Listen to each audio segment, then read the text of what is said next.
Welcome back to what is the Tuesday group. We have been a minute since we have been on.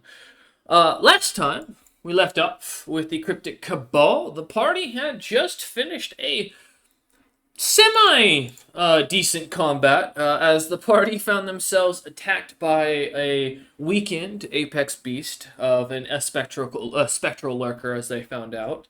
The minor apex named Dox the Nine Stomachs. However, as the party made quick work of the creature, they found themselves investigating through the creature's body, while poor Wara found himself taken over by another cursed item once more, finding himself completely blanking out for a moment while the rest of the party continued to enjoy the spoils of their battle. Looking through, finding a few sets of armor and a few other items. Unfortunately, as Wara would lock eyes with Floor Snap would also suddenly find himself going dark and suddenly finding himself in what seemed to be an ethereal plane. And finally, we saw as, well, Azuris and Nara continue to figure out and plan how to take as much of the loot from this creature's stomach as they could. As we returned back, the party found themselves, well, really in a somewhat Freaky Friday body snatching situation. As we return once more with Azuris and Nara looking over at the now Floor Snap inside Wara, who is currently unconscious, though standing completely up, his body starting to morph slightly. Well, more than it was earlier with it turning white. Floor Snap's body seemingly seems to be kind of almost blinking a bunch and looking about, as they seem quite confused. And of course, Azuris's gemstone is beginning to glow. We come back about 17 hours into Moors, the last known year of 65,008, an unknown month, and an unknown day. This is session 49. I heard that. Get the joke. And I try to do the Penn and Teller titles here. No one appreciates them ever. Fucking Jesus. All right. Dare you joke at my expense? Yes. I think that's usually the take from all the parties when I do this. Yeah. I try not to speak when you're doing your intros because I don't want to interrupt the recording at all or anything like that. I shut off the speech center of my brain. Gotcha. So I might not laugh out loud, but I am doing the LOL in my head. Well, thank you. That gives me a pity laugh there. I appreciate that. I would like to You're thank welcome. you, DM. Yeah, right. What was that, Warren? No, I would like to thank you for all these reminders because I'm old, I'm brain damaged, and I'm forgetful. I forgot I had been taken over. Yeah. So last, of those who don't recall, Wara started morphing last session as the shield, or as he activated the shield, and it caused him to turn from a normal golden brown Leonin looking creature to now he is Snow White so far, as he basically is slowly becoming albino, and now he has a Floor Snap inside him. Which is gonna make things even more interesting as we return back. The heavy desert sands kind of still whooshing about the rocky cliff edge behind you into the further canyon where the creature had seemingly wandered out of. Kind of seems to be almost deadly silent. As you all find yourselves still seeing or kind of recognizing the situation as Wara stands there, still completely blanked, not doing anything, not saying anything, and Floor Snap suddenly finds himself looking around, confused, and wondering why he is, I believe, slightly shorter and also falling to the ground, as I believe, if I remember correctly, Floor Snap, although I don't make you roll for it because you can't fail the check, it is the concentration check to keep you floating in the air. Oh, no, because it's a supernatural ability. You is it supernatural? Okay. Yeah, because I upgraded it with the feat. That's right. As we come back though, so yes, Wara, as you find yourself suddenly floating in the air, looking over at yourself, standing there, still as a statue, holding this beautiful old sword with its ancient abyssal runes on it, that you had unfortunately tried to read before finding yourself now looking at yourself. Nara and Azurus kind of or kind of look between the two of you, and something does seem off as Azurus kind of watches. Okay, yeah, it didn't save it. So. I'm in Wara? Yes, correct. And as of right now, Floor Snap, everything is black. Do I feel magical all of a sudden? Well, actually, Wara, you've had spells tossed into you before? Yeah, I'd say you do suddenly you feel like you have a lot of magic. You're also suddenly feeling your mind racing with ideas, and things are starting to click quicker as you're putting piece one and two together, and you suddenly almost immediately realize you are inside Floor Snap. I'm my uncle. Oh God. As Nora and Don't as fall. this. I just Yeah, go ahead. I just took like Lips are weird. As Floor Snap, currently in this ethereal darkness, kind of just starts beatboxing quietly, waiting for something to appear. Knowing, well, there's always a catch with these situations. I'm just like, well, Snap's a fucking frog, so he doesn't have lips. If he's taking Wara's body, he's just like enjoying. He's like, well, this is weird. I will say, as of right now, you do not recognize that you're in Wara's body. It feels like you're in a foreign plane currently. Oh, okay. Mm-hmm.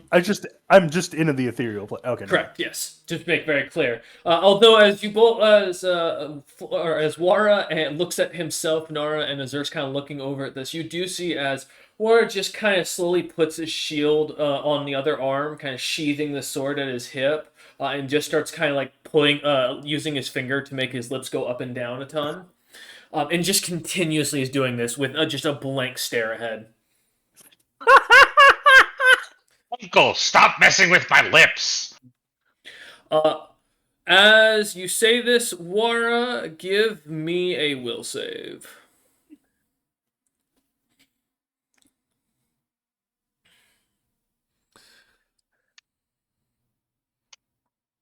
$30. Oh shit! Wow. You know what? That may have just saved your party. Okay. As Wara shouts this out through Floor Snap's body, hearing Floor Snap kind of say this, it kind of sounds strange with his accent.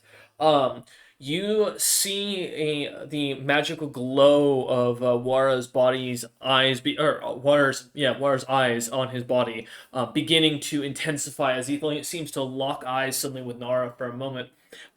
However, as the spell effect seems to about to try and take hold, it dissipates as Floor Snap shouts.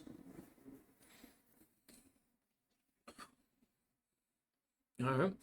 Zurus kind of looks between at Nara and then looks back at Wara and then looks back at Nara and just kind of seems to be kind of watching to see if there's more body shenanigans going on here, something else happening.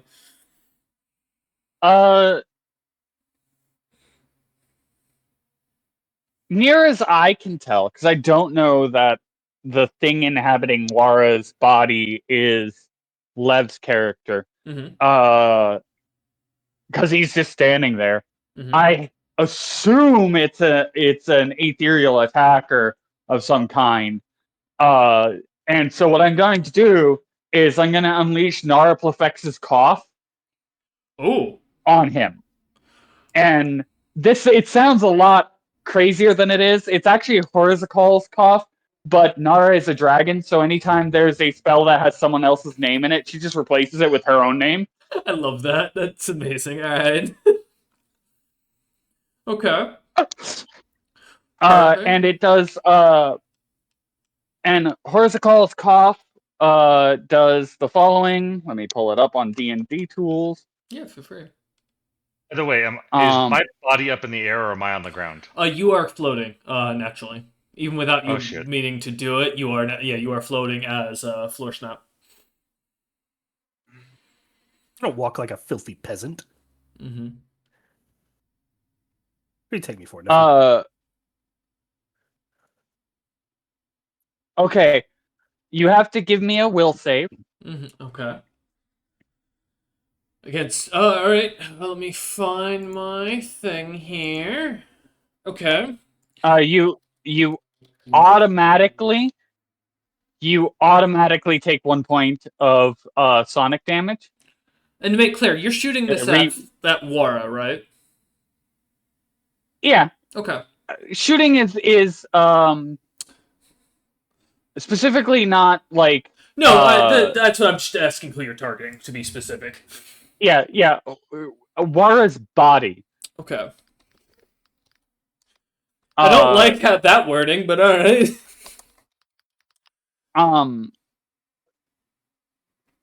It does 1 damage, which might disrupt concentration. Yeah. It might, and if they fail the will save, they're deafened. Maybe that's a will save and not a fort save, but hey, what do I know? Hey. It's fucking weird.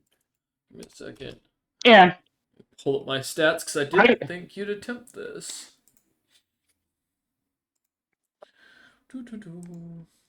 That was... I love it. I love how you say it's a cough, but it's more of a you're just screaming in his general direction. Yeah, that could be coughing. It is a thunderous cough in my case. It is DC 16. Damn. Alright, Yeah, enough. it's low because I don't add half my fucking level to it. That sadly. makes sense. That makes sense. Yeah, it's just sorcerer stuff. I don't have any feats in. I'm literally a level 1 sorcerer. That's fair. Alright, we'll work with that because they don't have... my sheet didn't work to load. Alright, perfect. So we'll save. There we are. As I am the one inhabiting Wara's body, and that is a 25. Okay, well, he still takes the 1 sonic damage, which means he has to make a DC. He has to make if it's a concentration effect. If he has any effects on him that are concentration based, he has to make a saving or a concentration check equal to 16 plus the DC plus like what is it twice the spell level for 3.5? I think it's just the spell level because it's wait, what's the spell exactly? Well, it's the damage dealt plus like 15. Yeah, it's the damage up plus 10 because that's what always the rule of is in D and 3.5. It's 10 plus whatever the damage is. For concentration. Yeah, for concentration. Yeah, it's 10 plus damage. Because Rollerman does this to me every fucking session when I have a caster. So that would be I rolled a 42 for my concentration check. Okay. As you go to breathe this out, the shouting turning into this almost ethereal fog around the party that kind of expands out.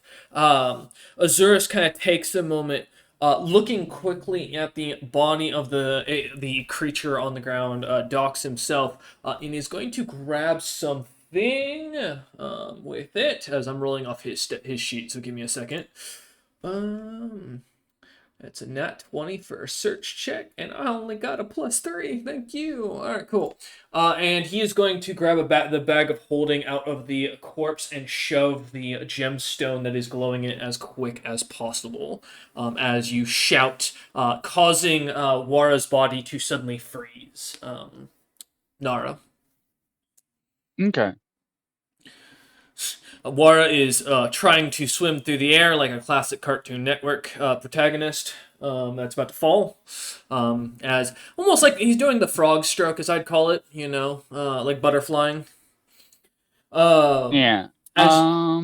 Give me one moment, Nara. As you take a set, or as you finish up screeching the spell, seemingly not causing a change, we are going to jump quickly to Floor Snap. As you find yourself in this ethereal plane, Floor Snap, kind kind of messing with your or trying to make froggy lips appear as you just kind of sit there waiting for the evil villain to show up to narrate his whole master plan. As you've been through this way too many times at this point in your life. I wonder if it will be 96 or number 320.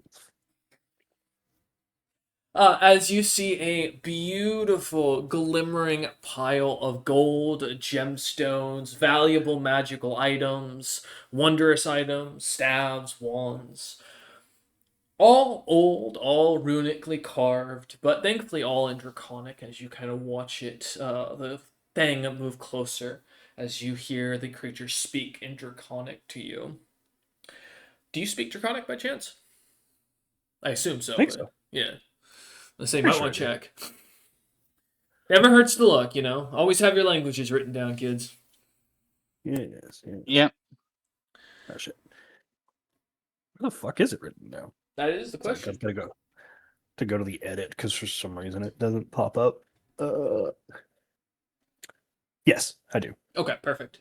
The creature goes, allow me to politely introduce myself. I am the glamorous Jewel itself, the one who inhabits the blade your not very capable compatriot was holding. Although it seems he did bring me a meal worth enjoying, I might have to forgive him for such intrusions based on that. I'm a bit hard to choke down.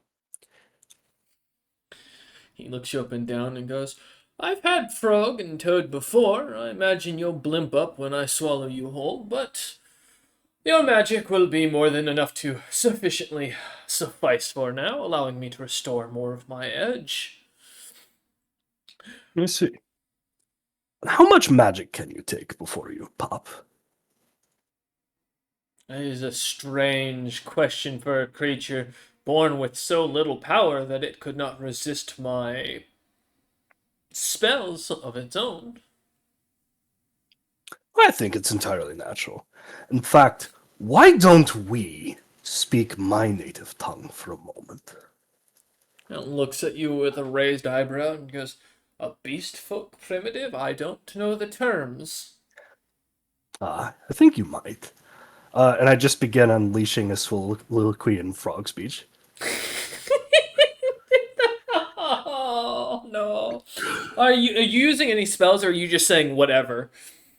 I'm just telling him of like the frog war against the slime, the chaos eating slimes. Oh, okay. That's an interesting one. All right. No, let me roll for something real quick in the background. Let's see. Okay. All right.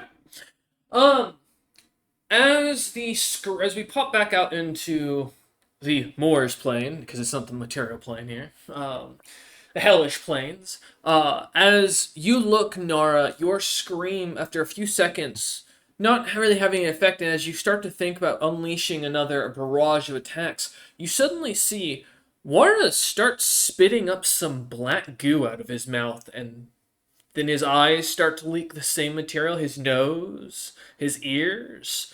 Soon it's coming out of everything that you can see, and it's pooling in his boots.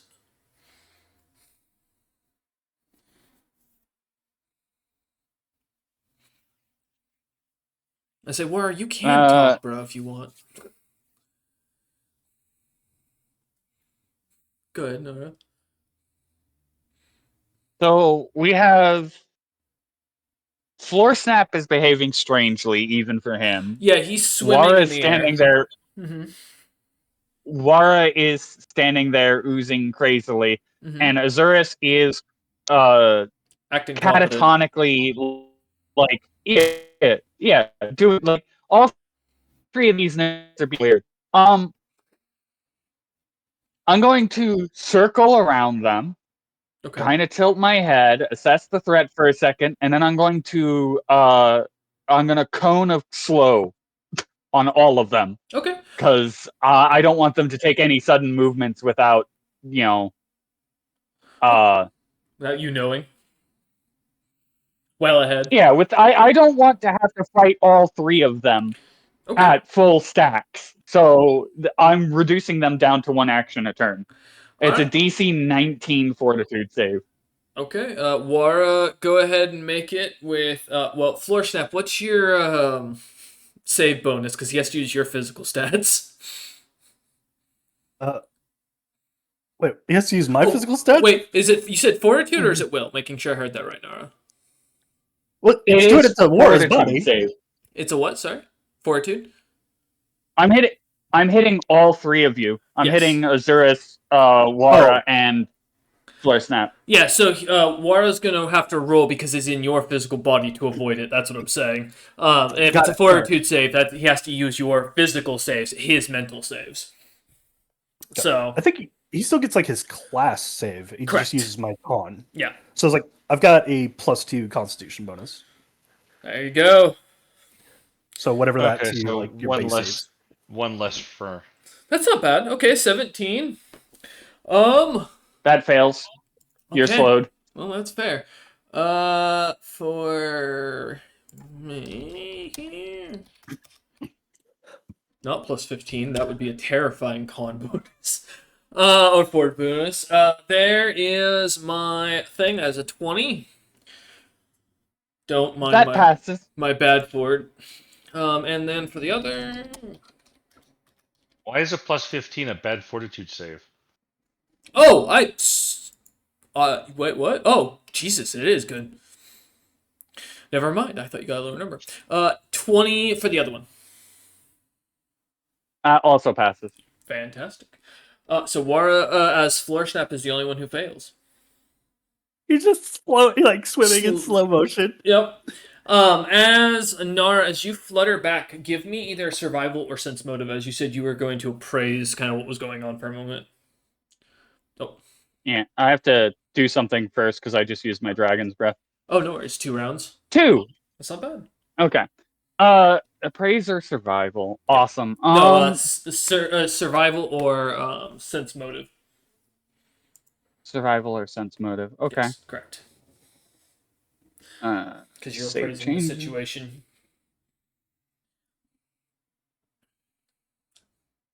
13 concentration. Ooh. Thought I already hit that, but it didn't fucking take. You good? Let me look at my sheet, you son of a bitch. Sense motive is +2. Survival is also +2. Cool. Doesn't matter. Feel that. Okay. 18. Fantastic. 18. As you kind of look about for a second, as you breathe out your breath, this almost cloud of. At first, it looks to be almost this greenish smoke that dissipates its color almost immediately amongst the crowd as it seems to, as you breathe it in, or find yourself kind of slowing as if you're under the effect of almost like a drug of some sort, as your entire body feels heavier. I mean, to be fair, I imagine it already did, because Floor Snap's not exactly in as great a physical shape as Wara. So. Yeah, you're slowed for 11 rounds. Ooh, nice.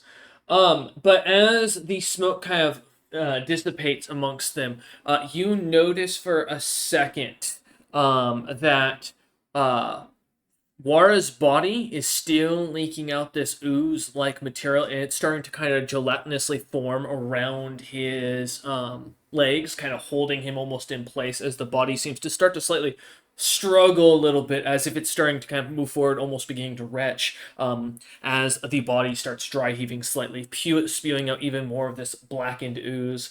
Azurus, though, as you look over... Oh, good. Yeah. I need you all to remain still and think about what you're doing before you do it. I don't know who the fuck any of you are right now. I will say, as you look over at Azurus, you catch for the quickest moment a glance. His eyes are almost slit similar to a cat's or commonly a dragon's for a split second as he kind of jumps back out of the range of your breath weapon.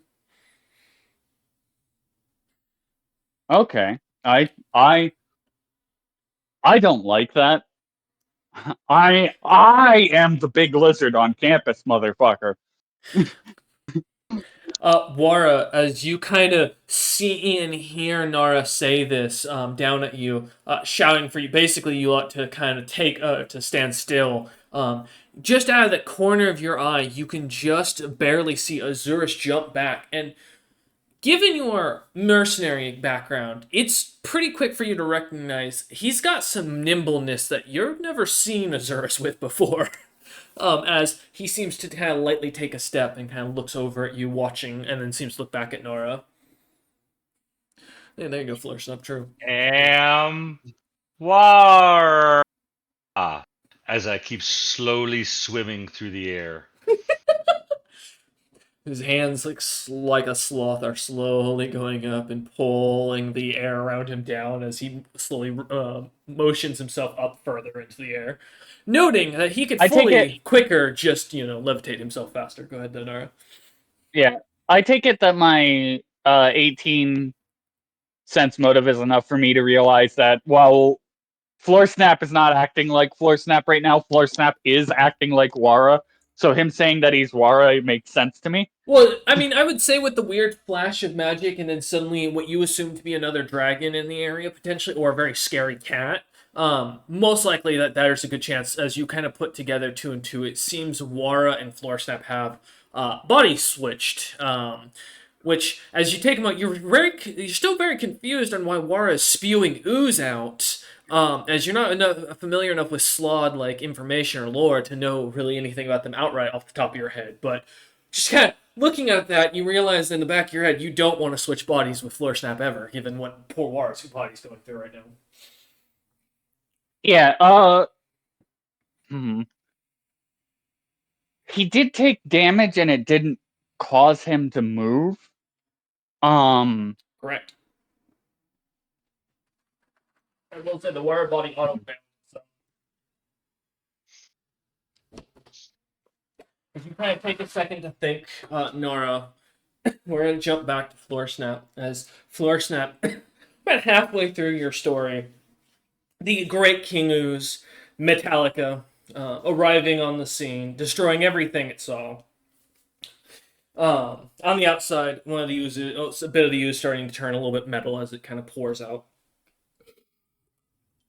Glamorous Jewel kind of looks at you for a second and goes, "You know you'll kill us both, right?" I'll kill you.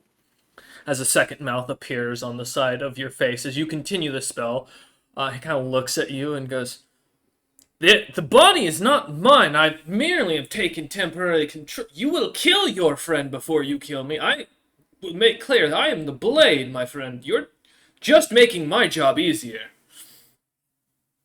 Well, that's the funny thing about frogs. We seem to have a corrupting influence. I stole being a dragon. I stole these blue scales. In some ways, I'm a bit of the original thief. How well do you think you stack up? Are you sure you win this gamble? Because I might just take your power too. Give me either a bluff or an intimidation check. Go intimidate. Does he get any bonuses for what he's presently doing? Oh no, DC will be modified for it. Don't worry. I'll go intimidate because I'm not lying technically. No, that's fair. 31. 31. Okay. I'm just checking something. Creature kind of looks you up and down for a moment, and it's going to cast Clairvoyance on itself for a second. And you just see its face kind of turn to horror as it kind of stares into the future. Kind of takes a second, and then looks at you and goes, "You would kill all of your compatriots to defeat me. Every single... You are planning to wipe out this entire plane to defeat a single sword. Are you the most selfish creature in existence? I've never met something so afraid to die." Afraid? No. I just know what I'm worth. Kind of takes the dating guy like slides back. You're not worth it. This isn't worth it. Your souls aren't even worth it, and the other one's too weak. I'm letting him know.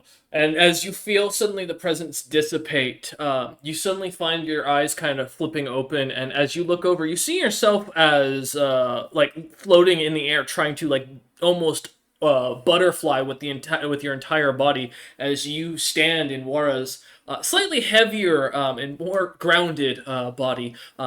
Ooze still kind of draining out of the last bits as you kind of blow your nose out slightly and kind of cough up the last bit of this, what looks to be metallic ooze that melts into the ground and dissipates after a second. As you look up on a rock kind of off to the right, you can see Nara looking down with a bit of vicious and curious intent, both ready to launch another spell and trying to almost put together what's going on between the group. And as you look over at Azurus, all three of you notice that Azurus' body goes limp, drops to the ground, collapsing, and then the bag of holding he had grabbed kind of starts to float away as something seems to be slowly and methodically trying to escape. I'm gonna grab the bag of holding. Just going for reach me? out, grab it. All right.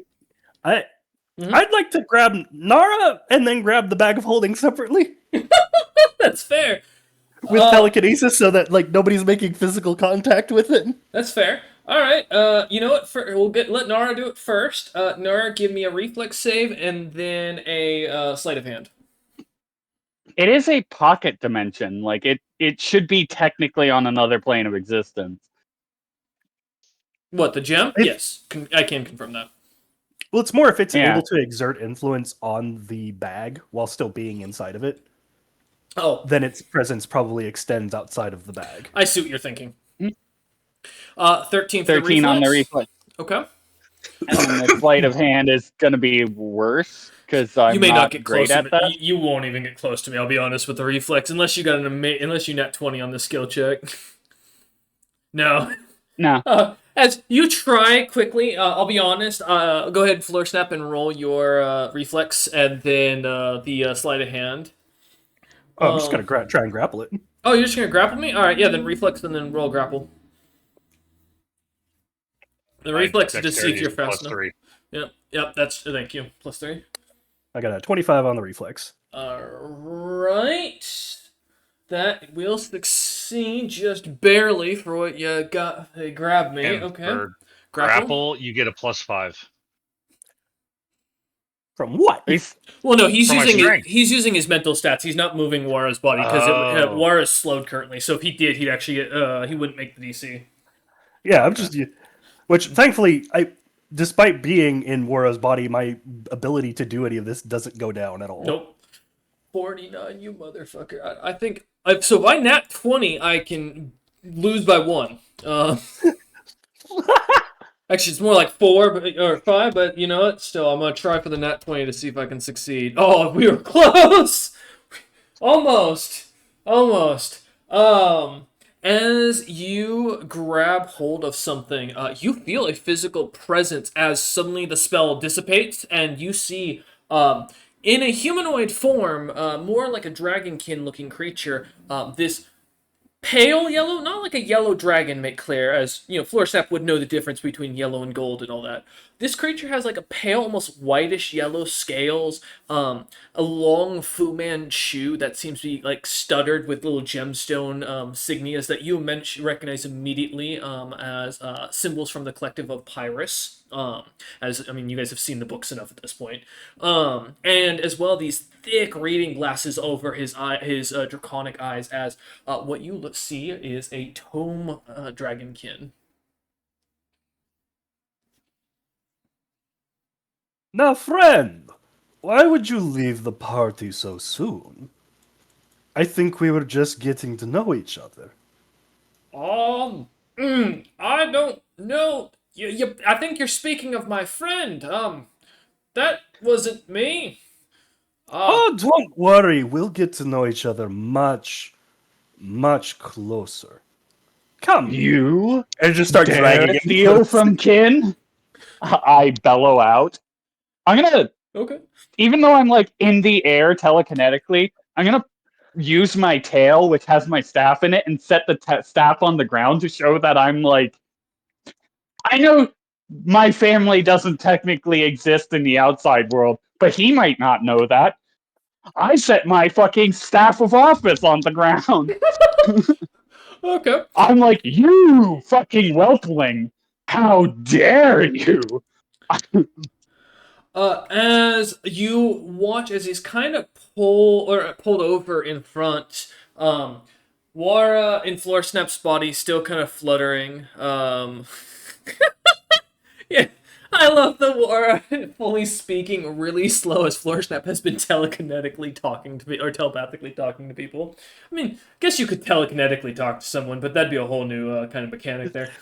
You just start slapping them. It's like that monkey from thing from what was it, like Meet the Groots or whatever, you know, where they got the like guy who speaks punch monkey, and he's like just getting smacked the crap out of. He's like, please, no more long questions, no long stories. Oh God. Sorry, I'm killing our fucking caster who is sick today. For those who don't know. Oh, sorry about that, Flare Snap. Oh man. It's okay. I'm gonna deal far more psychological damage to this guy. Yeah, here. Why don't you get up and grab a quick glass of water real fast? We'll take a quick 2-minute break real fast so you can do that, and we'll be right back. Alright, cool. Oh no, I went to go have a cigarette a few minutes ago. Oh, that's why. Oh, yo, by the way, if you do that in the middle of like a session, and that's why you're typing, just mention that. I'll leave you alone. I didn't know that at the time. Oh no. So I go outside. I don't type. I just go outside and I'll gotcha. have a quick puff or two, and then I come back in. But I keep the mic with me. Ah, okay, so you're doing what I do. Got you. Cool. All right. Yes, as we come back, Awara and Floor Snap and as Nar kind of sets her staff down, showing the insignia as it emblazoned across the staff of her family. Well, mostly her. As she kind of, I assume, are you coming down back to the ground, or are you going to stay kind of fluttering or levitating over him? I could let her down. I am. No, I meant for Yeah, Nara. yeah. I don't get to choose. I was on the ground when I circled around Azurus at the first time. So Gotcha. if War Snap is putting me down. War Snap can't because he doesn't know how. So like, in a No. sense, oh yes, War Snap is Floor Snap in Wara's body, got you. and then Flora is Wara in Floor Snap's body. All right. This is the worst ship ever. Yeah, it is. I mean, You're welcome. Uncle and nephew having a real Freaky Friday episode of 13 going on 30 here. Getting real Greek in here. Yeah. Where's first? War is used to having kind of a bit. I think War, if I remember, you're a younger individual, right? Like physically. I'm 27. Yeah, Floor Snap is ancient, so War, you're also feeling pains in Floor Snap's body that you didn't know could exist, like lower back pain, knee pains. You know, a weird pain in your side that you're not sure which bone it is, or if it's your bone or something else. At this point, there's just it aches everywhere. Like This is why he. So I'm thinking to myself this whole time. No wonder he floats everywhere. Everything fucking hurts. I will say, as you kind of go, kind of do this like butterfly float in the sky as as Floor Snap is bringing over the creature or the tome dragon to you guys. Your every joint in your body is like cracking and popping as you're basically flexing joints that haven't been in quite a while in many cases. Because I don't imagine that's a normal exercise for Floor Snap to swim. Walking is one thing. Swimming and all that at that age is a whole new bit of expertise. Mr. Buddha Frog. But yes, as the Tome Dragon kind of comes fluttering over, Azurus' body just kind of laying there collapsed. Dragon kind of looks between the three of you. Nara kind of still levitating about. Floor Snap's body kind of still swimming in a slow pace with the occasional grunts of an old man in pain. Wara's body kind of looking at him seriously. I assume putting the sword down at this point to not be touching a cursed item here. Yeah. I like sort of Damocles it over the fucking bookworm. Okay. Over it towards the corpse where all the other magic items are. Okay. Well, no, I'm like holding it over like the little Oh, guy. Like got the you. sort of Yes. Damocles. It's just. Yes.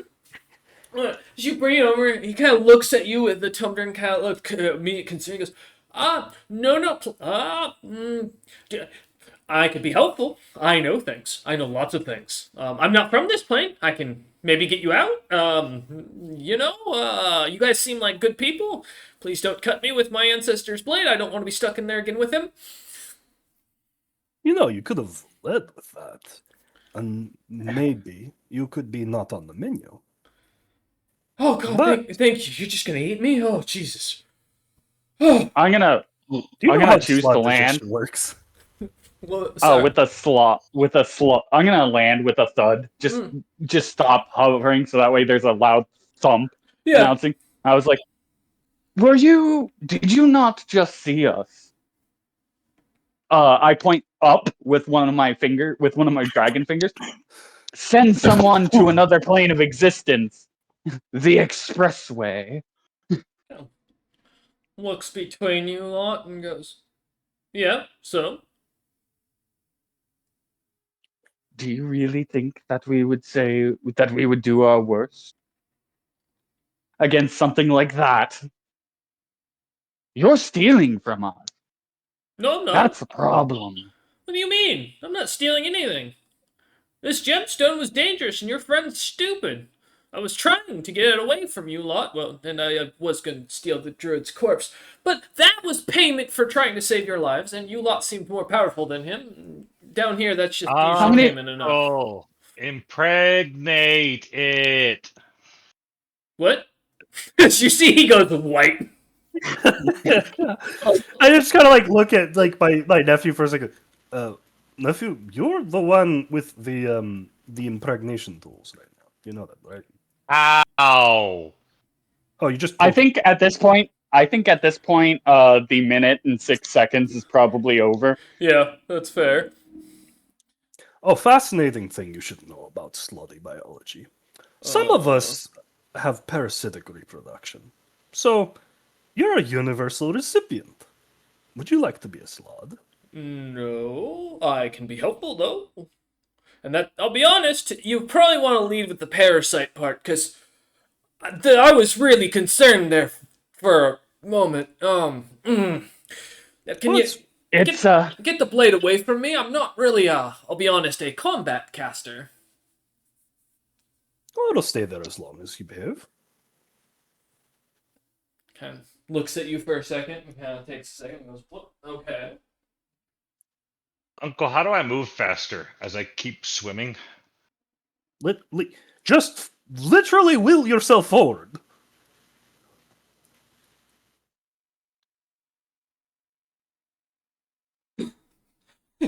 Willpower, go! Wara goes flying off in your body. Well, luckily, I'm a lot more durable than he knows. Wara is blasting off again. As I start spinning and turning and flipping and barrel rolling through the air. At high speed, yeah. What I swear to God, if I come back and there is a hell of a crick in my neck, I will break your knees. He can't hear you from that distance at this point. Is I that just, what like, that noise was? I just start glowering and just start breaking Moira's knees a little bit at a time. This guy, you can hear his Wara's like body is like slightly cracking as he's like his floor snap is like twisting himself in the wrong direction, such as he's sitting there.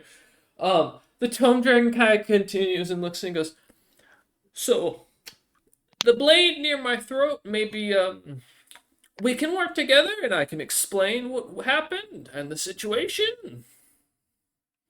Well, let's focus on my getting my body back, and maybe you get to keep yours in the corporeal sense. You know, just a word to the wise. You better synchronize your definitions of reality with ours before you continue talking. Because if I feel like you're lying to me, or perhaps there's a misalignment, I'm going to trust myself more than I trust you. roll an intimidation, Nara. How big is this dragon? He is large. I Okay. assist with the intimidation. You are flying back, good sir. Yeah, headed straight for it. Roaring. God damn it. Floor Snap, are you also aiding? Because I am referencing you specifically in this as well. Yes, why not? I'm scary in the Awesome. background. Huh? Ah. 39. Well, you can't crit. No. You can't crit fail on a skill check, but So that's you. 15, 16, okay. Gotcha. Alright, so, and then, War, if you would like to help, you can. Let's see, what's my intimidation? There we go. Okay. That takes a So- second. I've got you. I got the calculation. It kind of takes a second and looks you up and down for a moment, and you see there's a bit of concern on his in his face for a moment, and then he looks at you and sees a symbol and goes, "Wait, you're nobody. What? I don't care about you." Now looks over at Florstaff and goes, this one's scary, but you're no one amongst the dragon courts, and you're trying to act all high and mighty." Kind of sees War fly past and kind of looks at him for a second as he kind of quiets again and goes, "Okay, maybe I'm a little scared of that one too. But You know, you might want to keep those things closer to your chest. Have I mentioned the whole parasitism thing melts your bones, beyond, liquefies your organs? It's a full transformation. have you Uncle, ever, you're gonna have to tell me how to do this to him because I don't know how to do it. kind of looks between the two of you and goes, "Have you ever spent half an eternity with your own ancestor to tell you every day about how much of a disappointment you are?" Yes. Alright, As I like look at how- the armband around or the headband around my arm. Well, around your body's arm, yeah. I gotta like look at Laura Scats for a while. It's like actually same, but the more self-imposed. And he looks at it and goes, "Well, mine wasn't. I got out of that sword. I got given an order. I was just doing my job. I'll be honest, and I'm looking to leave. I'm willing to help you out. You seem strong, and I'll be honest, I'm more of what we call a book reader. I don't do very well in the like stabby thing. Killing people kind of makes me sick. That's why I kind of left it up to my ancestor and the sword. Kept telling me I was a disappointment as a treasure hoard dragon. I tried to explain to him I'm a tome dragon. My mother was a tome dragon. My grandfather was a quarter treasure hoard. I'll be honest, that's about as close as we got. I don't know. They got wiped out about 60, 70, 100 years, something like that, I think, before I came into being, so. Perhaps we should introduce the sword to your special extraplanar travel program, Floor Snap. I'm good at the sword. I do like put like the thumb up like I'm like measuring distances like wonder where it'll end up. Well, before you toss it, I would recommend making it disenchant the spell that's on you, because that. Not to say that I probably couldn't. I'm a great caster. When I was a servant of the Ice Clan's mini rituals, and kind of responsible for getting them one of their great spells that turned them into a great worm.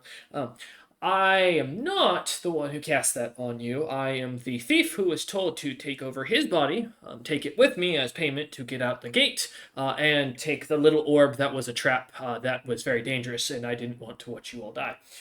I'll be honest. You can be mad at me, you can kill me, you can parasite impregnate me, but please don't. But I didn't do the spell thing to any of you. I'm just a thief when it comes to this situation. No, Now that those better for now that tips. he's admitted to being a thief, I calmed the fuck down. That's all I really wanted. That's fair. Kind of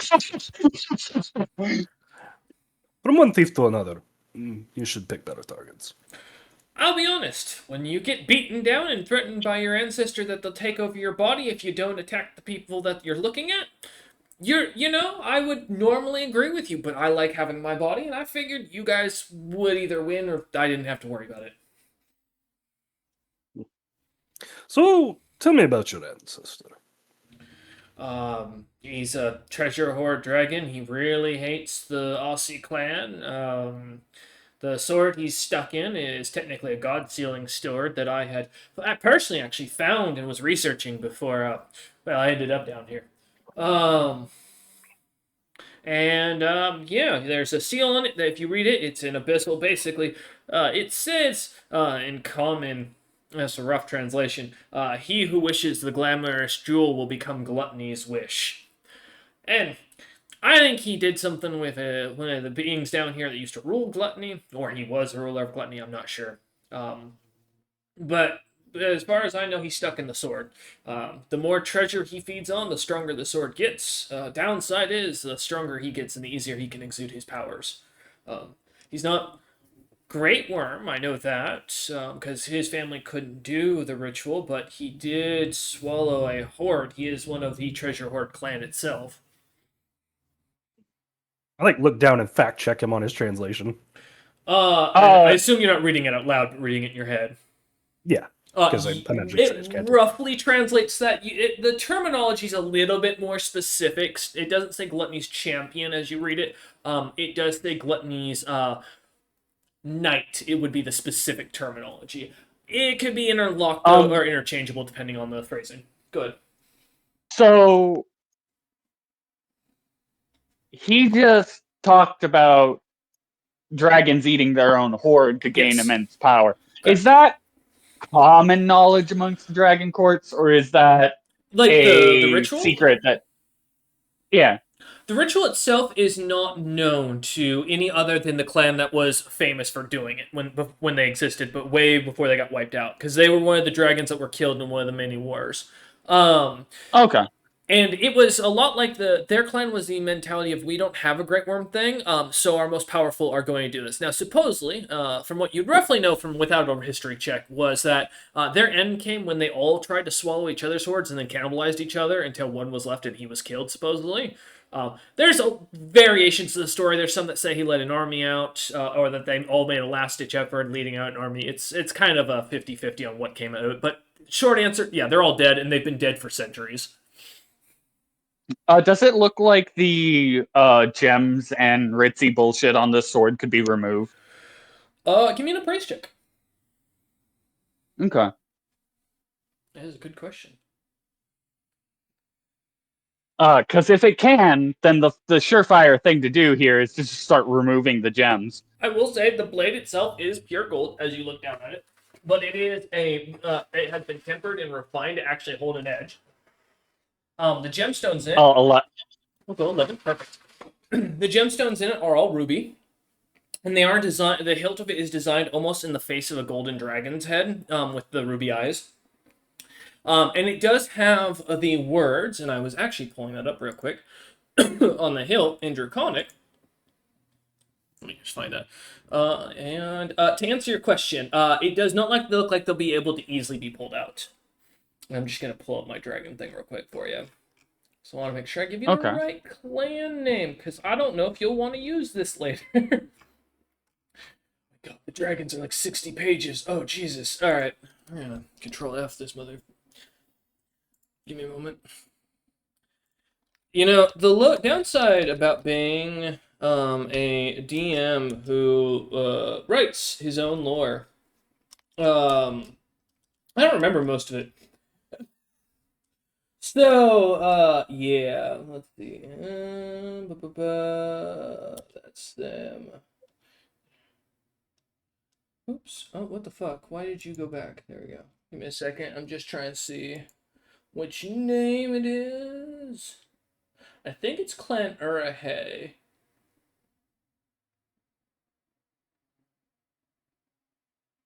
Yes, it is correct. Clan Urahe, because they were the ones who ruled over the gemstone and Red Dragon specifically. I will put that name in the chat for you.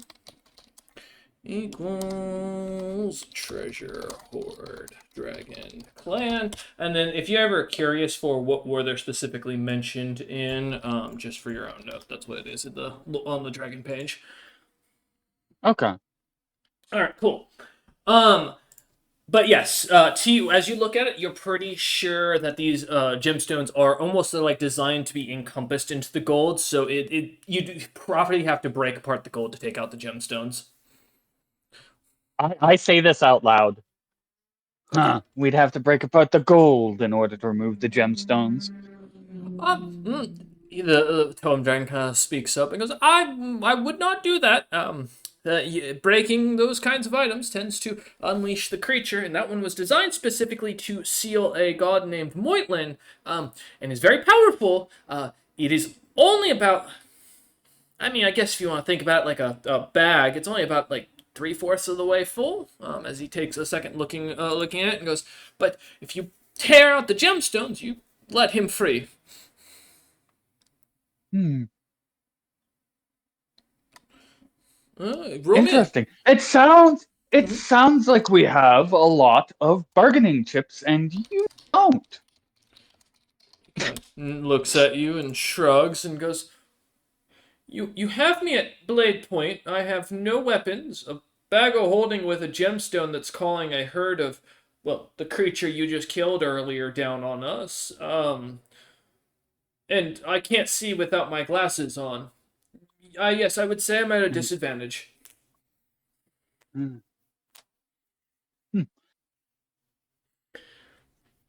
Yeah, it just gives a medal, effectively. I rest my I'm gonna go back into my like humanoid-esque form Okay. and just kind of dragonkin. sit in the sand Mhm. and look over, just watch what Floor Snap does from here on out. Because Okay. again, I'm just a guide. Yeah. I will I was say, just he's also deeply offended. he's clearly also not a dragon that it was in Morse. Like as he's made clear, he wasn't killed. So you are still technically sticking or standing by the title, being currently the strongest dragon in this area. Hey Nara Yeah. and Uncle, I have a question. Can either one of you cast lightning? I like look up and like try and figure out how tall the clouds are. And it's like, if I throw enough metal up there, maybe. What do you need the lightning for? Lightning hit sand, sand turned to glass, glass given to dragon, dragon can make his own glasses. Why would I want to help him? I have glasses on. As You he said you taps them. didn't have glasses. No, I said if without my No. glasses, I wouldn't be able to fight, which would be very easy to take from me because as he looks down at his small arms, his kind of lean body. I mean, this guy looks like a bookworm nerd, like 100%. Nara, you're pretty sure, even at his current height of being large, barely counting as large for size, even in this dragonkin form, you're almost 100% sure he doesn't get bigger. This is just an alternate form for his same size. Hmm. Yeah. He kind of looks between a lot and goes, I can I make a different recommendation instead of lightning? You get impregnated? No. We stick the sword in the ground, threaten to leave it here.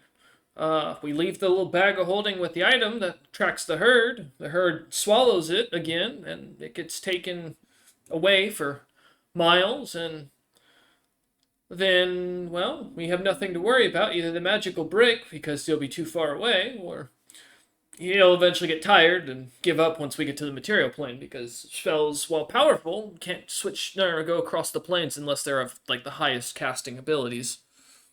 I just want my body back. He nods and goes, "The alternative is I take you to the fountain that's nearby, but I could get you killed."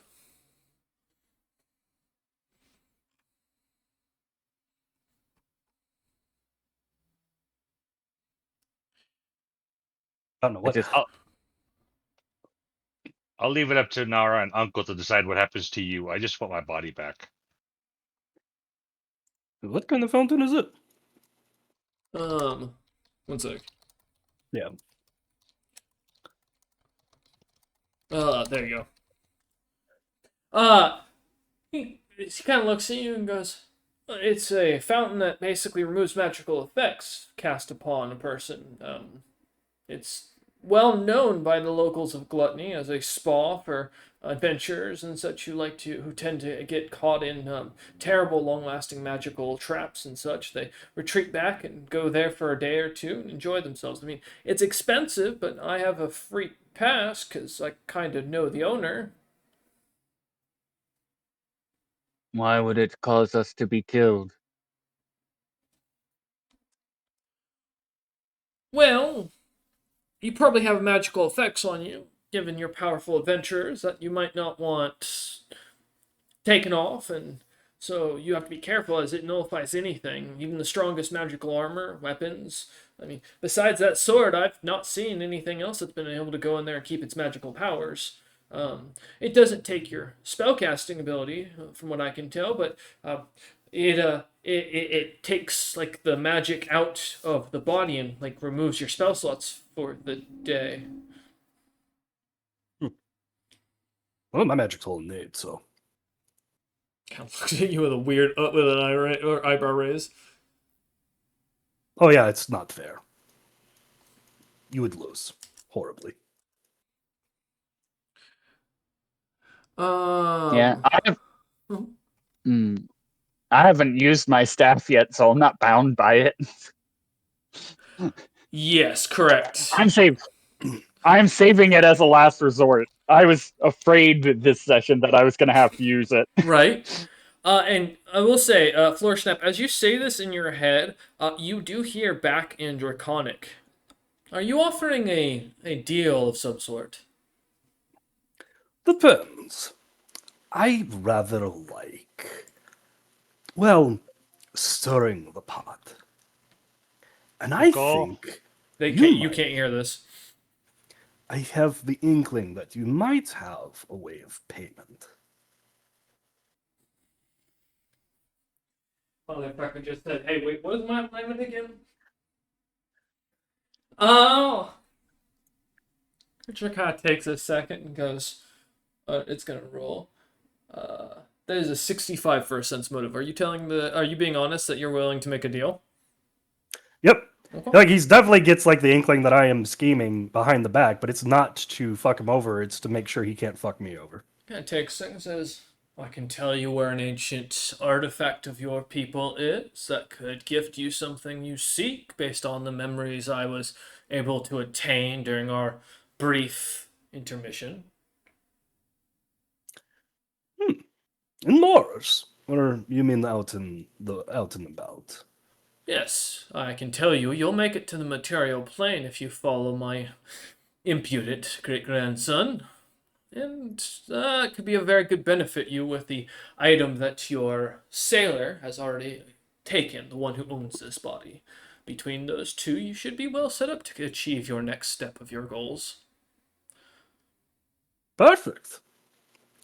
In return, naturally, myself and my retinue, we pass unscathed from you and your kind.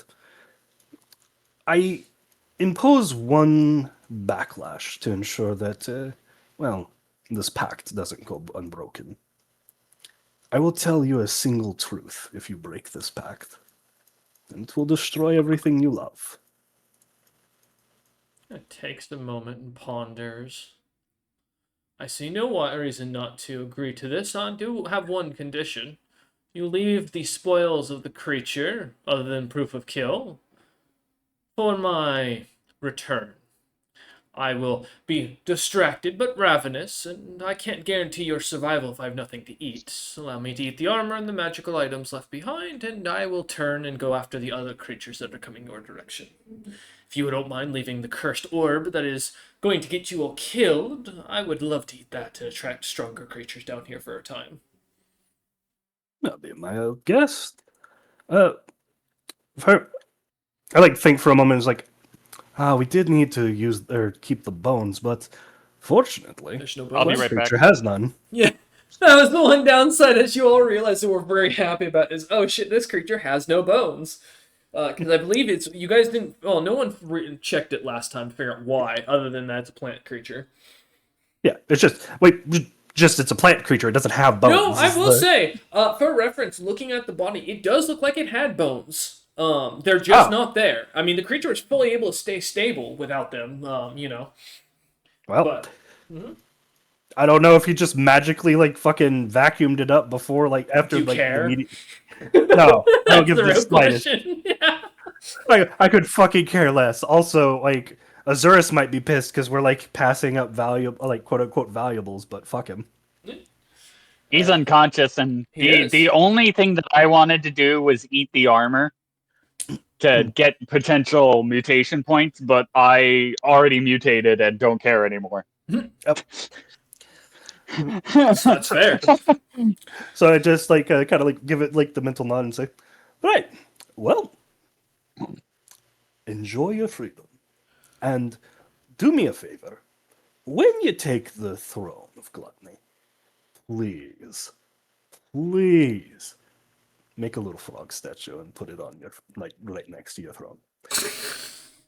No one else will get it, but I promise you, cosmically, it will be fucking hilarious." Give me a diplomacy check. Make you roll Sorry, for neighbor's that. kid was at the door. No, you're fine. You're fine. It's just Floor Snap speaking evil into the world. 29. 20. Kind of takes a second. Goes, sure. Why not? And Floor Snap kind of taking a second, realizing real quick that doing this immediately would be a bad idea, as the party needs to get a little bit of a move on before before you want to like do this. Puts the blade down, kind of kindly getting ready as he steps away. Tome Dragon kind of looks between you a lot and goes, kind of seeing Floor Snap's like almost a change of Wara's change of look, kind of seems to almost pick up on it. Goes, so should I take that as a yes? You're down to hire me for my services to get you out of here and get rid of the magical effect, or I think we'll get the magical effect taken care of. Oh shit! I like double check. It's like like mentally, it's like, oh, by the way, get rid of the body changing thing. We're cool to add that too, right? it's just you feel a thumbs up almost come across. Yeah, I think it's low payment cost here, right? I mean, it's a deactivation of spell. You're pretty sure Floor Snap, as you think about it, would have deactivated anyways once you left this plane. There's no way he's that strong. That'd be really scary. Look, I just didn't want to keep the fucking thing active like That's while fair. we're having to struggle.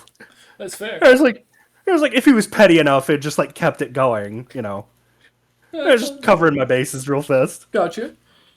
I was like, all right, well, that part's taken care of. Good news, you have a living ancestor. Worse news though, get the fuck away. Like, Also, we're hiring you. Start running.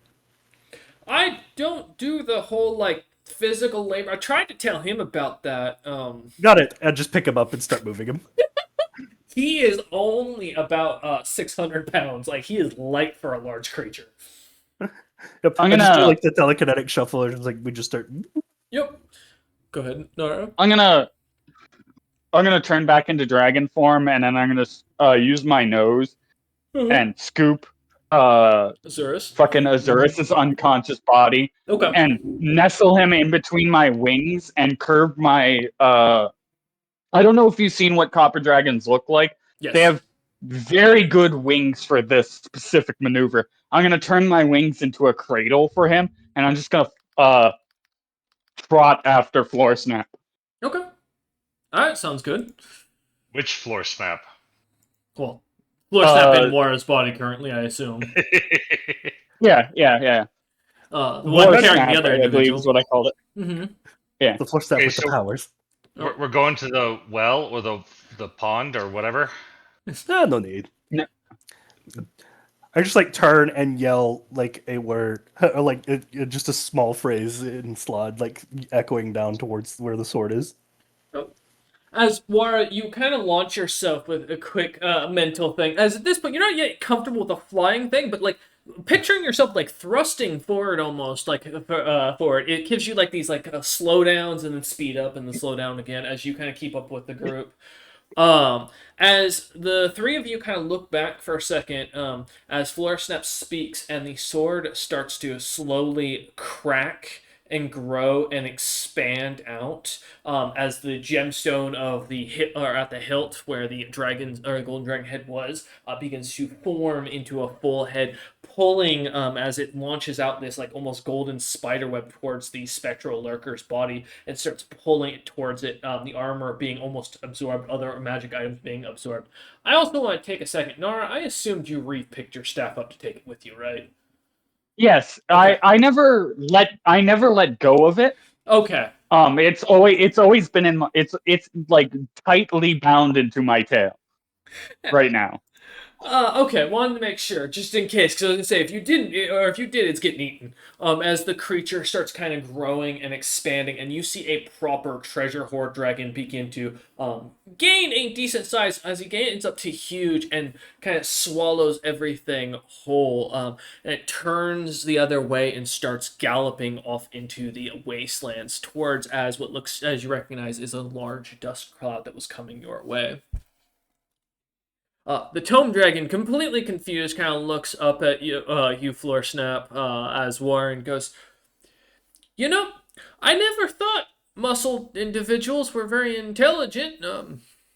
I must admit, it's a fresh change of pace. As Wara, suddenly you're back in your body, looking down at this Tome Dragon. Floor Snap, you are thrusting through the air at weird speeds as you kind of steady yourself.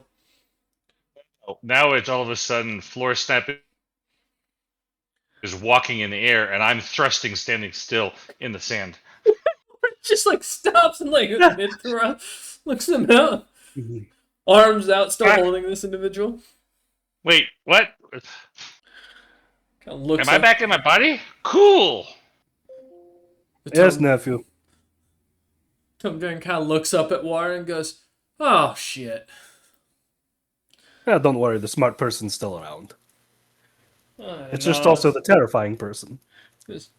Well, if that's the plan, then I guess would you? I mean, where do we go? Are you guys wanting to head back to the city itself of Salvatore's Rock, or do you want to hit the tunnels and make our way as fast to the exit as possible? I can also take you to the other major cities of the territory if you want to do some visiting. I mean, it'll take a few months no matter what we do.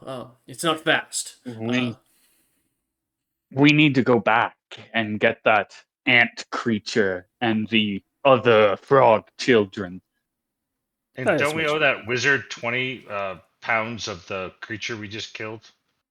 Well, no, he said half the bones. And I gesture to the boneless creature that was boneless before we boned it.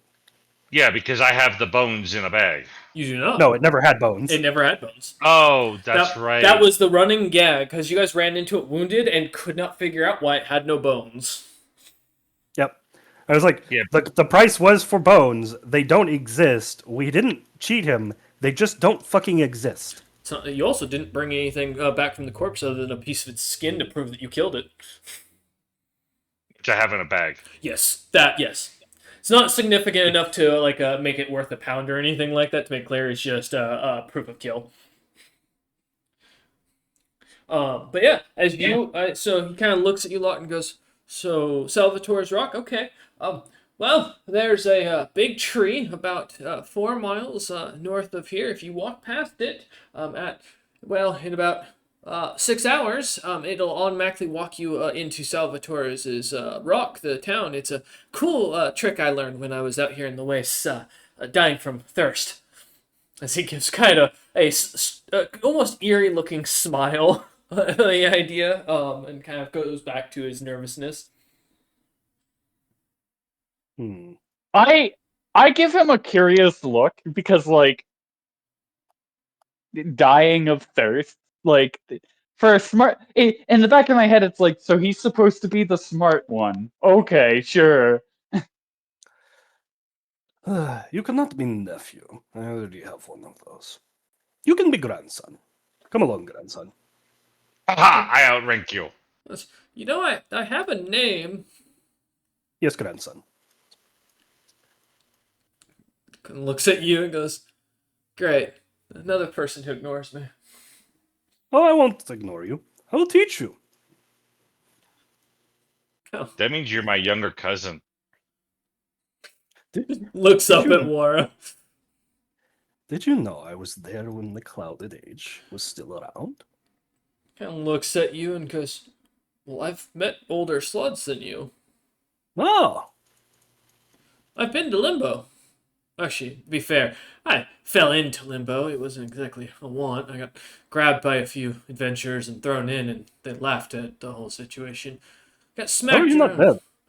Well, after you get smacked around for a few hundred years by a very angry, large, what I can only describe as creature with reptilian skin, they finally do start to listen that your barrier magic is capable of taking the hits, and that you do know spells beyond what they learned. I specialized in Fey magics actually before I landed here. It's actually so Barda clan Urahei's old research into necromancy was believed to be a Fey ritual. It wasn't, and I learned that the hard way. I also learned that if you misplace serpent's blood for what I thought meant drac blood, different. One's draconic, one's a snake. You end up in Moors. Very, very interesting side effect that I'll keep in mind for my next glyph teleportation traps. Ponders it out loud. You're more of the trial and error kind of intelligent rather than the, I don't know, Book smart? actually safe and reasonable approach kind of intelligent. No, he's doing it right. Grandson, I am proud of you. Looks at you with a raised eyebrow and goes, "Well, I mean, I don't believe in the traditional Aussie clan focus of safety because they believe in the idea of limiting magic to the user because they want to make sure we can expand the magic beyond what we know.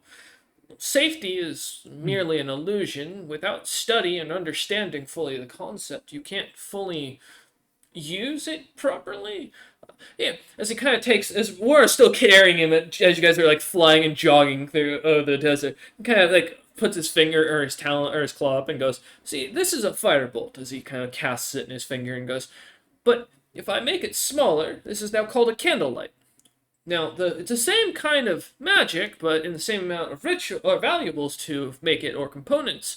But the idea is it doesn't take any magic to use candlelight because it's not enough magic to make an impact on the body. It'd be like if I exhaled oxygen, it doesn't mean that I suddenly dry up and die. You kind of see what Turn I the mean? dragon in my hands like he's a wand and point it at a rock in front. Cast magic. If you Make do it go not boom. abuse my grandson.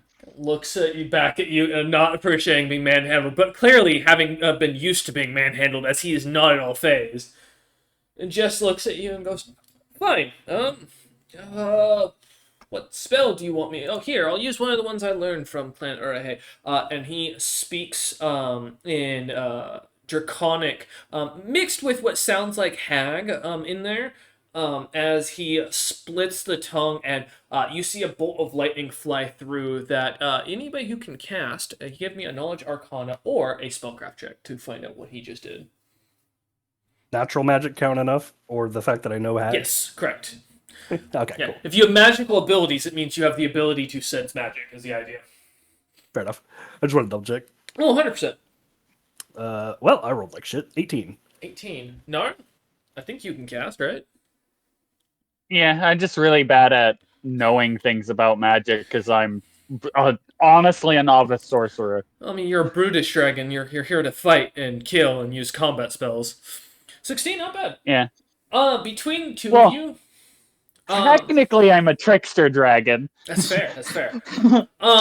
Between the two of you, you do recognize this is the equivalent of what he just cast as a magic missile at level 1. However, he had changed the type of spell to do electrical damage. He also used what is called quaking electricity, which is my version of like Hoarfrost or Hellflame, the shit that goes through immunity. As he shoots it off towards a small rock that explodes off the ground.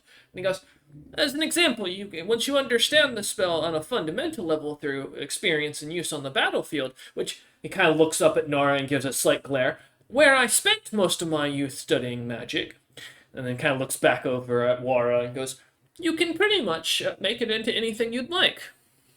I turn him back into a more of an upright position Yeah, kind of and crazy. pat his head. and go, "That was awesome. I like you." Looks at You- kind of gives a nod. Just gonna, like, I slowly say float my nephew or my fucking grandson over. Yeah. you should probably keep your discussions about magic with that guy. I point at Floor Snap. Or the ant creature we're going to see. She'll probably get a kick out of you. Oh, I was a grafter when I was young too. Any of you are interested? I have a few of my tomes back at the inn called Hungry Villager, I believe, or the Village Eater. Oh yeah, are we carrying Azurus' body with us since he passed Yes. out? Yeah. Okay. Nara's. I've just decided to sit on Azurus' body and Yes. use him as like the vehicle to like get back to town. No, Nara's carrying him and cradling him currently. Oh man. I mean, kinda you takes- can. I'm just cradling him. You can technically like remove him from me. It would be really really easy to do. Just saying. God damn it. I just surf on Azurus.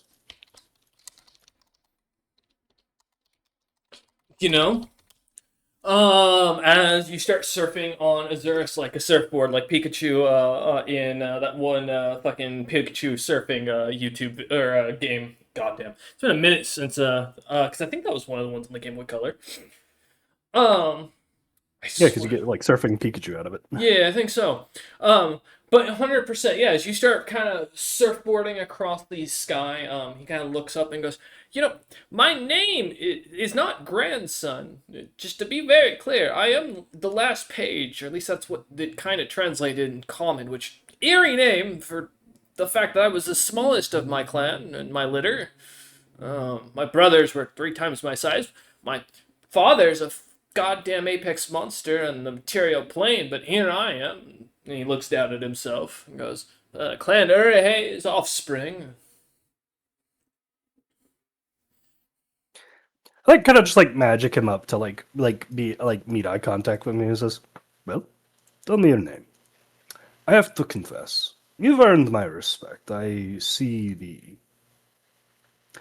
you grasp something that others don't.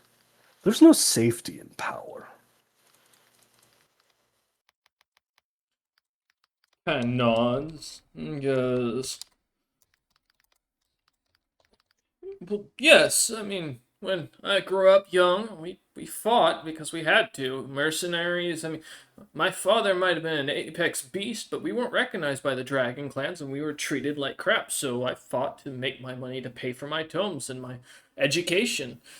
Magic educations aren't cheap, you know. Gathering the stuff is expensive. I've had to kill hundreds of other dragons, giants.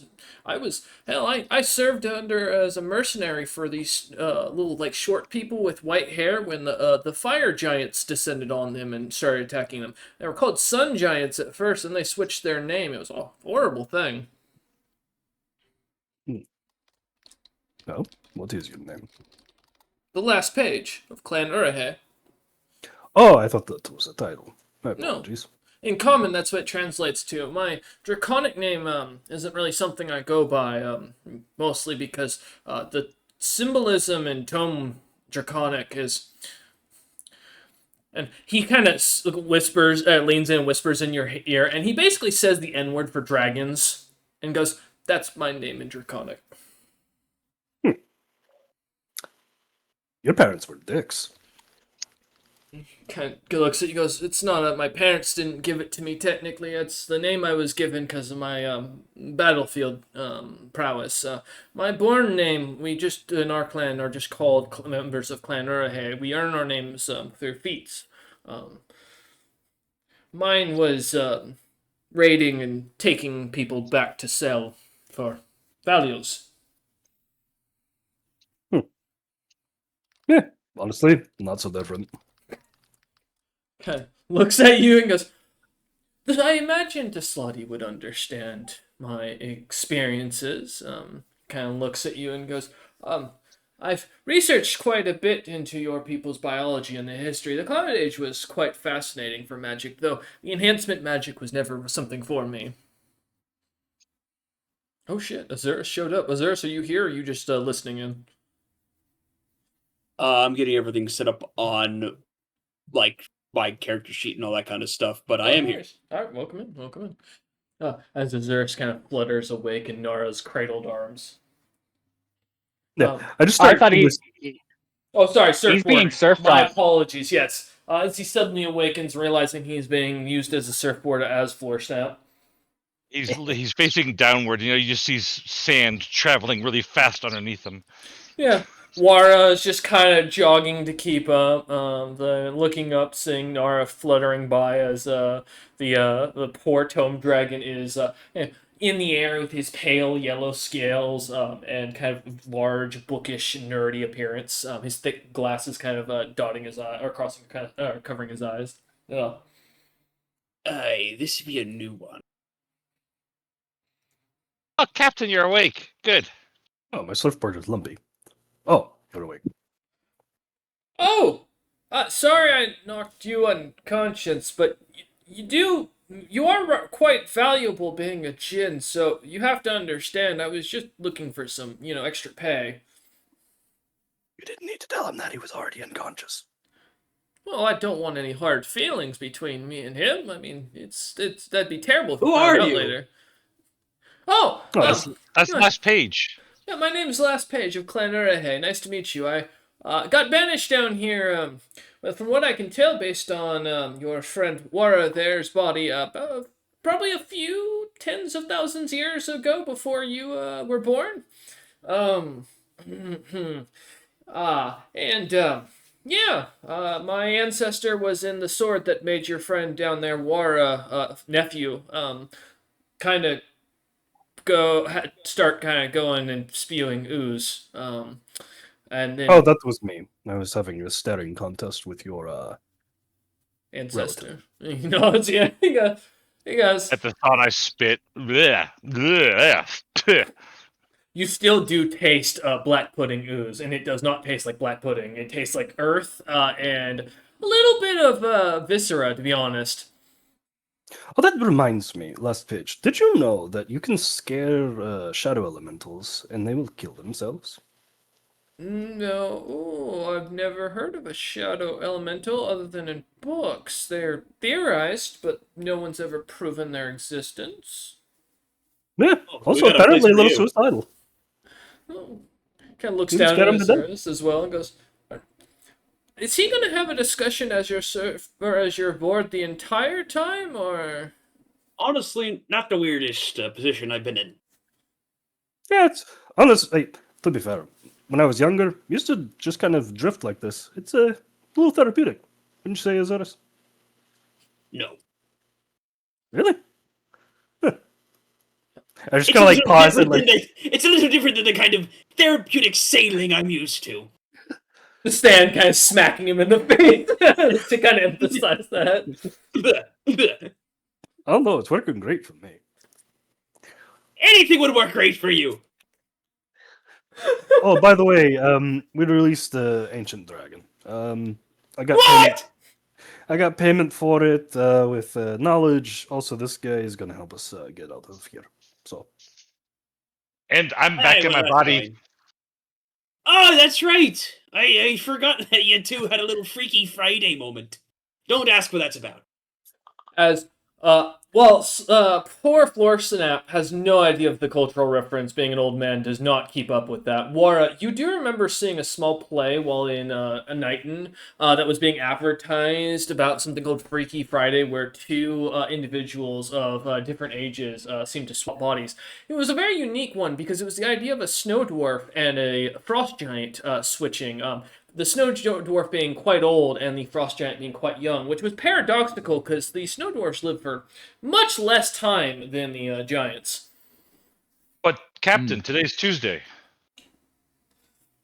Like I said, don't worry about it. I just kind of like lean down and listen to the last page. I was like, he's kind of special.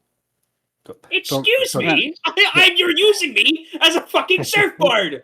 You think I can't hear you? I'm not talking about you, obviously.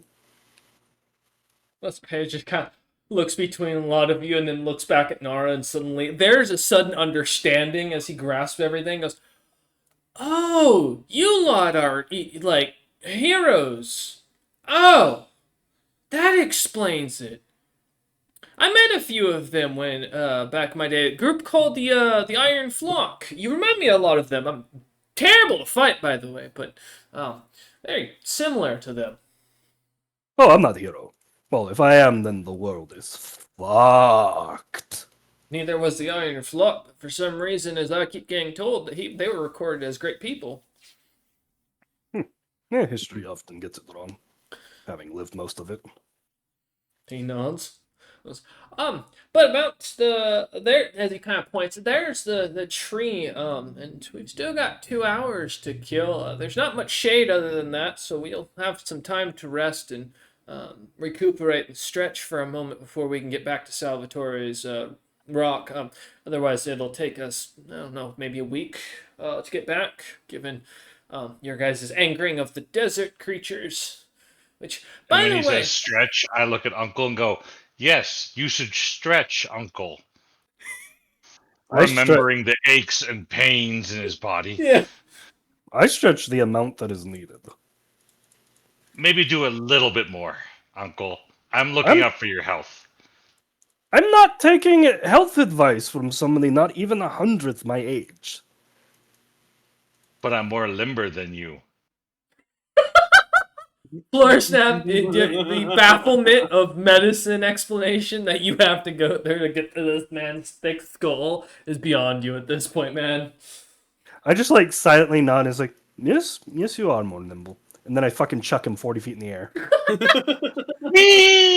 Alright, floor snap, give me a tumble check. We're gonna see if you make the landing when you get back. Let's see. Let me pull up my Why notes. does Floor Snap need to do Or a not tumble floor check? snap. Sorry, Wara. My apologies. I was looking at floor snap's like character sheet notes or something. Oh no. Oh, don't worry. I do it on occasion. Oh, 12. Oh, God. Well, maybe that oh no was justified. Yeah, no. Alright. So that'll be 3d6 when he gets back. You'll take 14 points of force damage when you land, Wara, in a minute. For now, like any cartoon character, you're just kind of flying through the air, enjoying the breeze. Screaming "wee" the whole time. Yeah. Say, a few minutes is gonna get old, but hey, if you want to keep going for it. You now let loose the Wara siren, Floor Snap, as you realize, like launching a flare, his shouting of "we" is gonna attract anything around here, probably for miles. I just kind of sigh and say, well, maybe that was not the most wise, but it was fun. The last page just looks down at Azurus and then like back at Nar and then back over at Floor Snap with the realization of who's this party leader is. As he gets a little more nervous and seems to kind of quiet himself down a little bit. Also, if you're willing to do that to your nephew, oh god. As you guys kind of come a few more moments later, find yourselves coming up to the tree. Water still not having landed yet. As you find yourselves around this what looks to be massive, black, thick, dark oak tree. Its bark seems to be slick, almost like a crystal-like material that seems to be slightly warm to the touch, and you can see the little sap veins kind of going through it of this yellow, almost golden-like liquid kind of flowing through it like honey. What is that for, Wara? Swimming through the air. Well, good news, Wara. Successfully, you do swim through the air, and you get an extra 5 feet before the landing. As you professionally come back down. We'll get that in a sec, though. As you look at the tree, it does bear a few white fruits that look like apples, and kind of have what look to be blackened, almost like skull-like imprints onto the pattern of them. No creatures seem to flutter in the tree or seem to live in it as you guys get close enough and looking into it. As you come to a stop, looking about, last page kind of sitting down as he or in the shade as he waits and looks, assumedly over at Floor Snap, who's letting Captain Azurus go from being a surfboard. You're hoping. Yeah.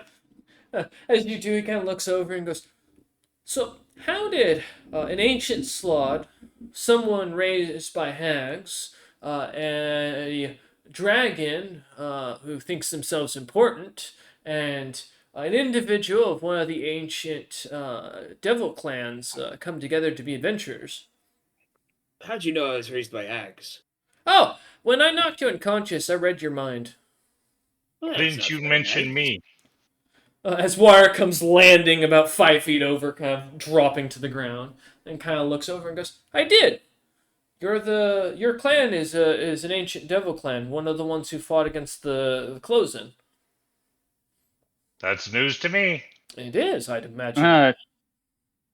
Stare at this guy and be like, I'm mostly just here to help them survive on this plane, while looking for an exit myself. So you're dead? Well, I sure hope so. You were hired. Yeah. Yeah. He kind of looks between Azaris and Inara and goes, "So you're dead, or you were sent here?" Yeah, we were sent here. We're not dead. Also, I'm here just because, well, I'm on vacation. Pretty sure I found half this party in a tavern at different points in time. There is an astonished, surprised look on his face as you say this, Azaris, and like he is genuinely shocked. Yes. Pretty sure I found Nara in a tavern. That's how we first hired her on. Floor Step, I think Yep. it was also a tavern. Yep. I think the Well, only this- person I didn't meet in a tavern was Laura, No. but he just signed on for my ship. As, Yep, Maybe that you wasn't were a at the tavern, top of the but ship. You know what? Actually, was probably in a tavern. It wasn't a tavern as he looks at you and goes, "I read your memories. You're the Cryptic Cabal turned Red Lady Pirates turned, well, villager eaters, running, couriers, I guess." And a prince and his entourage. Don't forget, we turned into that too. You do know that they all think you're the prince because they want to kill the prince, right? Nah. Either way, I was a prince. You never were a prince. You merely looked like him. Come on now. I Hey, will let me note, have my 5 minutes of fame, okay? Wara did see a image, or sorry, Florstap and Nara did see a painting of the Prince of Pride, and he did look identical to Wara before Wara went white. Well, hey, maybe they're of your relation. You know what this page just said? You're from an ancient devil family that fought the closer. Maybe Yeah, you're related. possibly. My Lost long branch lost of the cousin? family. He nods and Fuck goes, if I know. "I mean, it's as likely as him or as your captain here finding his lost long love. Talk about Come on. a piece of hay and a stack of hay and a barn of hay. A slightly different colored piece of hay. Wonder It's how the many ocean. how much of your I wonder how much of your foot you can fit into your mouth. Me? I stare at this guy. Yeah, you're quite good at it. Looks at you and goes, "I would agree, but I would also look to be talking with respect when I was speaking to someone who comes from actual nobility amongst dragons and not a fake clan that looks truly to be worth nothing more than, well, the staff that they carry." Who gives a shit about nobility? Dragons! Dragon bloodlines and clans are an important thing. My family descends from one of the royal clans that said, "Fuck the great worm status. We're going to ingest our treasure hoards and become the strongest amongst the clans." Others decided to mimic us as he looks over at Nara with a glare. Ah, I worm raised. give him a look. I just shrug, like you you don't you have no idea who I am, so I don't care. I do like just give him like the wide like Cheshire like cat grin and just kind of like get uncomfortably close. It's like, where would that put me in dragon politics? Do you think? He looks at you up and down and goes, "Well, by technicality, you're not you are draconic by nature, but blue scales would mark you as weak. There's the last clan that bore blue scales were the Ice Clan. Fa, to be specific. They were uprooted by the Aussies, from my understanding, recently to your histories, according to what Captain Azurus has read." course, I am technically a great worm. If we're going by some technicalities, yeah? No, the ritual requires a specific thing. From my knowledge and what Captain Azurus knows of you, you haven't gone through a ritual. I just like start slowly like whispering what ritual I did go through to him. Mm-hmm. I remember which one when this was. That was at level 5, wasn't it? No, it was my starting feat. Oh, that's right. What's your starting feat? Remind me. Dragon Rot. That's right. Let me check the fucking notes for that real quick, because I have something for it. You alright there? Whoever's like blowing hard. Sorry, forgot to mute myself. I'm cleaning my mouse. Yeah, shut the fuck up! I'm sorry. And Azurus takes 10d6 of slashing damage as War tries to cut his head off. Shush, you surfboard.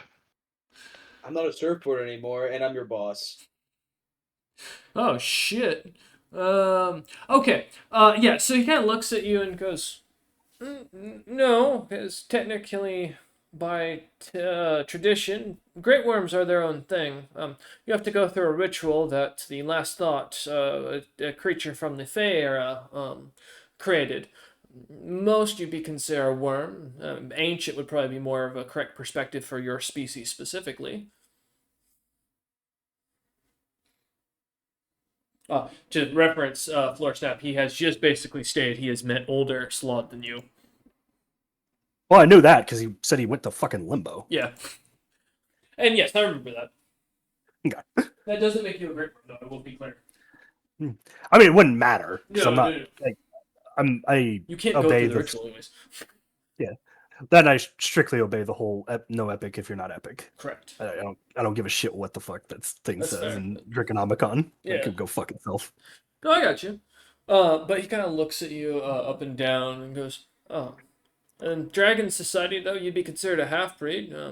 Probably no better than as if a dragon mated with a landerkin, so you'd be ostracized, attacked, killed outright, and dreamed as basically a horrible creature of amalgamation, not true draconic. It's kind of like the reason why we don't recognize kobolds, koboldkin as our own species. We recognize them as a second-class species, even though they are born from our brew. Or brood. It's fascinating that you're not too unlike my own kin. You know. See, they didn't recognize the mudslods, but in a lot of ways, I'm the one that got the last laugh. He nods and goes, "I've read the Slods in the Demon Entry. Do you know your clan is specifically believed to be a demon folk clan?" Well, I like look around sheepishly. It's like, That's not surprising. it's more because I'm kind of the one that taught them their language. He goes, "You're the great trader?" Just kind of nod. Fascinating. I thought you were killed. No, I was a little My death guilty has been about it. extremely exaggerated. Yeah, I was a little guilty Metro about it. Man. Spent some time alone. Do you know you have a bounty from the collective of pirates specifically, which you're the only creature I've ever known to have gained one besides my father? So they're alive. Both. Hmm. I mean, substantially more for alive, of course. But yes, the Great Brain itself wishes to have you captured and brought before it, from my understanding. Makes sense. It does? I am kind of a big deal. You should fucking Azura starts Vegeta thinking. me. Azura starts thinking of a way to turn Force Step in, but then break him out. You've never been to Claim the the city, bounty and the city free and the collective of pirates. And there's no, that would be a pretty impressive feat as a pirate lord to be the only pirate to ever have raided the collective of pirates. Think of all the magical items they'd have locked out. Oh yes. So you just do like it's a flush up as you're kind of like stroking your own ego here a second. You glance over and you can see as there's seeing money signs in his eyes. Yeah. I don't think I know what the collective. You would. Nara, if you existed on the material plane at any point, you would have heard of them. Even being here, you would have heard of them. Because their books do make it to Moors. They're infamous. And they have been around since supposedly the Age of Fae.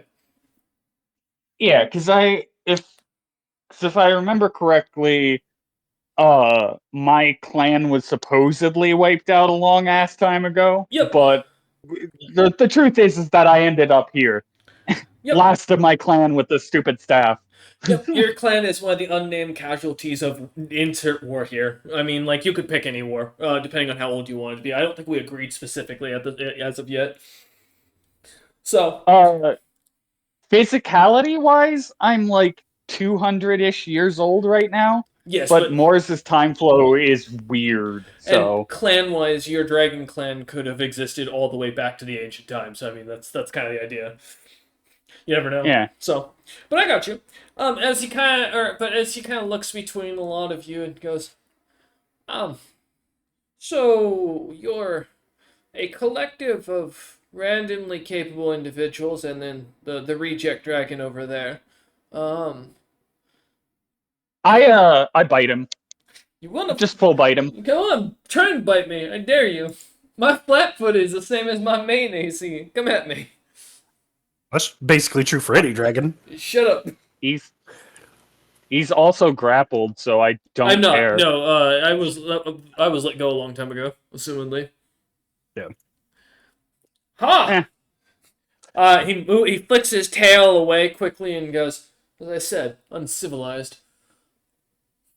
You're about to be unlife. He kind of stands up and I will looks at kill you and raise you. And I looks, watch this pretending to drink tea, yeah, he kind of looks at you for a sticking second. my pinky out. And Huh. he is going to cast something at you, Nara. Give me a second. I just want to pull up to make sure I have the wording correct. Is he casting defensively? No.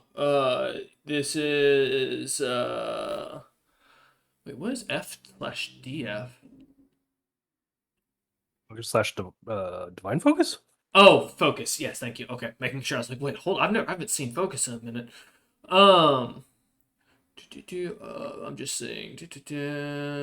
I do have the defensive caster feat for reference. He has to still cast defensively too. Yes, I know. I'm just like, He has to make a check. Okay. Let's be naughty. All right. All right. He is going to. Thankfully, this isn't a attack as much as an effect. So give me a will save, please. Let me. He has to overcome my spell resistance. Oh, that's the. Yep. All right. It's a D20 plus my caster level, correct? Yeah. Also, by the way, keep in mind that he's violating an oath right now. He is. Well, he is and he isn't. You'll see why. That is a 29 to overcome. Okay. 18? Yeah. 4? Will save? Oh, will save. Thank you. Making sure. I was like, what? You do no save. Okay, cool. I was right. Perfect. I was checking my spell level real quick. Yeah, actually, wait, no, it's 10 plus spell level. No, I'm thinking 5th edition. I forgot. No, you do not add spell level. Nope. It's 10 plus. It's 10 plus casting set. Yep, I have my DC here. Plus, it is plus spell level. Yeah. Oh, it is? Okay. Yeah. But well, I'm saying I have my monster DC in here, so like, because I have a monster sheet I'm looking at. All right, perfect. As he casts, you do succeed. However, you can choose to fail. This is not an attacking spell, to make clear. He is casting an effect on you. Could be a debuff, could be a buff, could be as minor as a prestidigitation. No, I resist it. I don't care. Kind of smiles at you as his eyes glimmer for a second, and he looks at you and goes, "It looks like you're more capable than I thought to resist my spells." Huh. Also, probably something that he might recognize as being weird.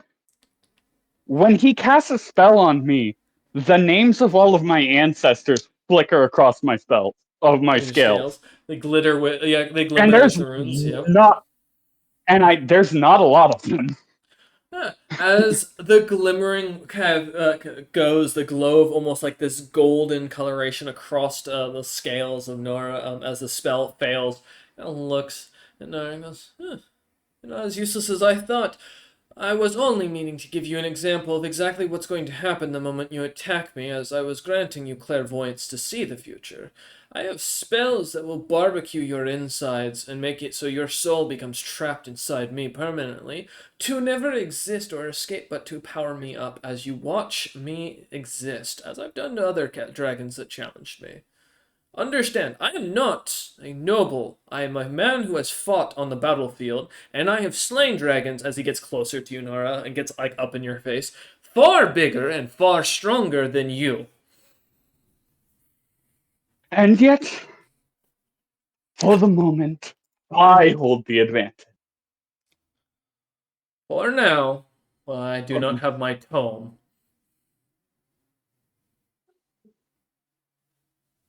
As he kind of takes a step back. As he goes to sit back. Maybe you Oh, go ahead. Maybe you should hold your tongue until you get it. Smiles at the rest of you and goes, I will have you killed before you even manage to see my tome, Nara Flex. Nara Flex.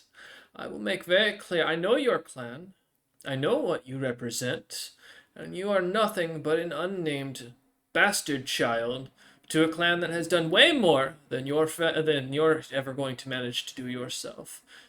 Your parents were a waste who died nameless. Your grandparents were no better. I look to Floor Snap. And like my nostrils flare out. I just kind of like sigh, just like kind of like just flick a little magical finger, and it's like, no more of this. What are you doing? I was just gonna like just do the grapple thing again, and just like clamp his mouth shut. But, like, oh, I will resist.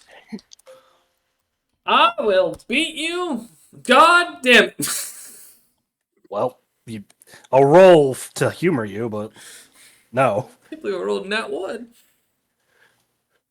That's just mean. Game just insulted me. As he glares as you clamp his mouth shut with an unseen hand, as he kind of turns and looks back at you. Confusion kind of in his eyes. Stoking fires just to watch them burn is something I did in my youth, but usually it doesn't serve much purpose. Can we get back on the sand trail now? Yeah. I'm getting bored of this line of talk. We were going to the tree. We're at the tree. Now what? He begins to mumble something as his mouth is still clamped shut. I like let him speak for a moment. Like, well, come along, grandson. What is it? Or adjust his mouth a bit before speaking as he gives a slight glare at Nara and looks back at the group and continues. He goes, all we need to do is step out of the shadow and then step back into it, and then you will find yourself in the shade of the tree right next to town. All right. I like, take him under arm and just gonna like step out and step back in. As you guys watch this happen, you see as the two of them, for a moment, kind of step into the gleaming sunlight, which is quite hot at this point, being about 109 degrees, kind of glaring down with no air, or no wind, no cooling, and it is all wet heat. As you feel the sweat coming in, and as they step back into the shade, they suddenly disappear. I do the same. I'll follow suit. No. Catch you on the flip side. All right. As all of you come through and find yourselves now standing on the outside of the city of Salvatoris' Rock, once more, the multiple kind of shops still gleaming as they were, a little bit more populated now as the town seems to have what looks to be a few more snowbeards amongst the ranks walking about the town, many of which you recognize to either be bearing the personal sigil of House Venkos or having a sigil of the House of Venkos.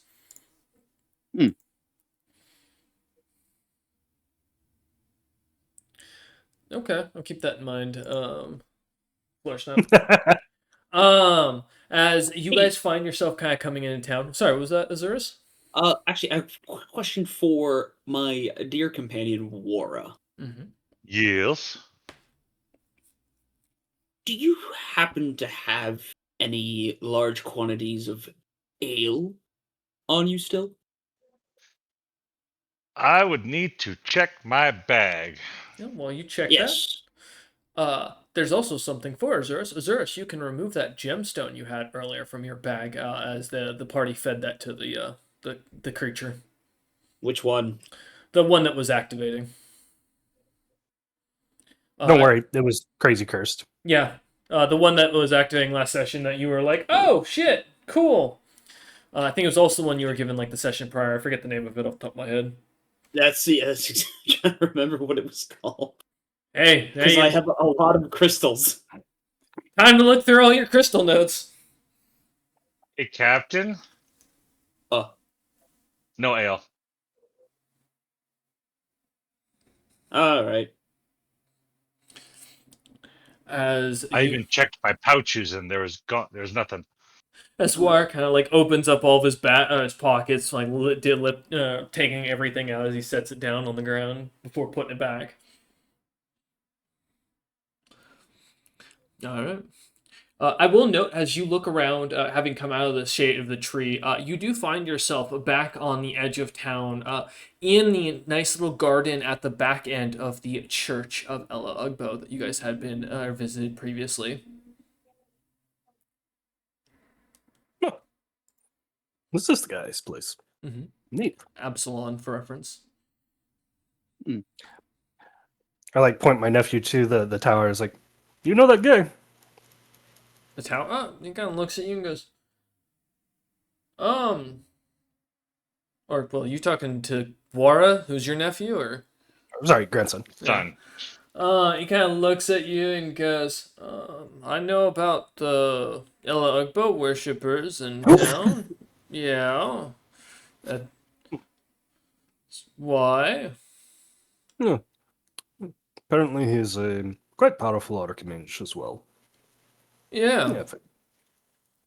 Yeah, He, figured you might have picked his brain at some point.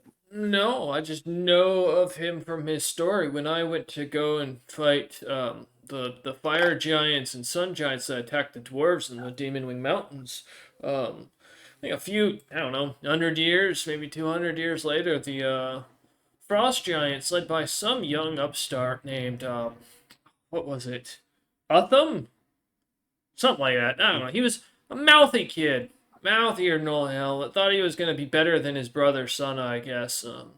And from what I heard, and what I understand, Absalom was part of the group that went with the guy to go wipe out the Hivekin beholders, for reference, in the Snowbeard lands.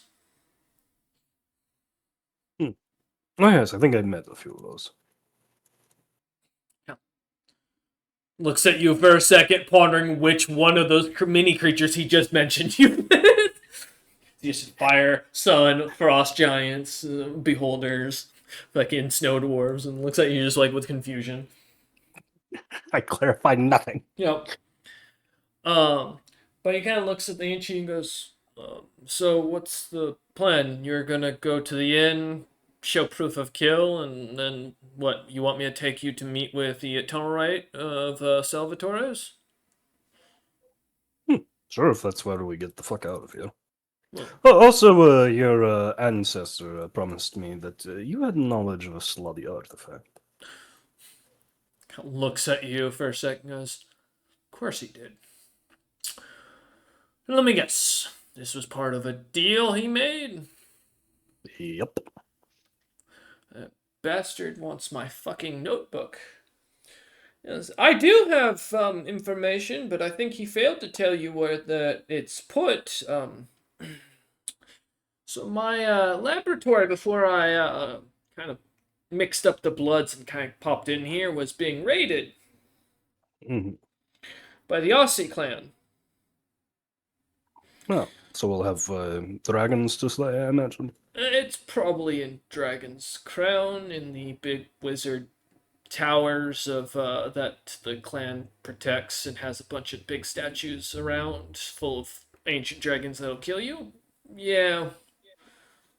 Well, the upside is we're both thieves. I was not by choice, to be very clear. I'm a battle mage. Well, sounds like you'd be pretty good at killing dragons then. Maybe you should put that into practice. I've killed more than a few copper dragons in my time, I promise you that, and I'm happy to add to another if you keep it up. I'm just going off of what you were so proud of. You're damn right. Children! No, I will say, for the rest of the party, the pride between dragons is immense, and clans don't get along often with each other. There's a reason why they Honestly- keep going to war with each other.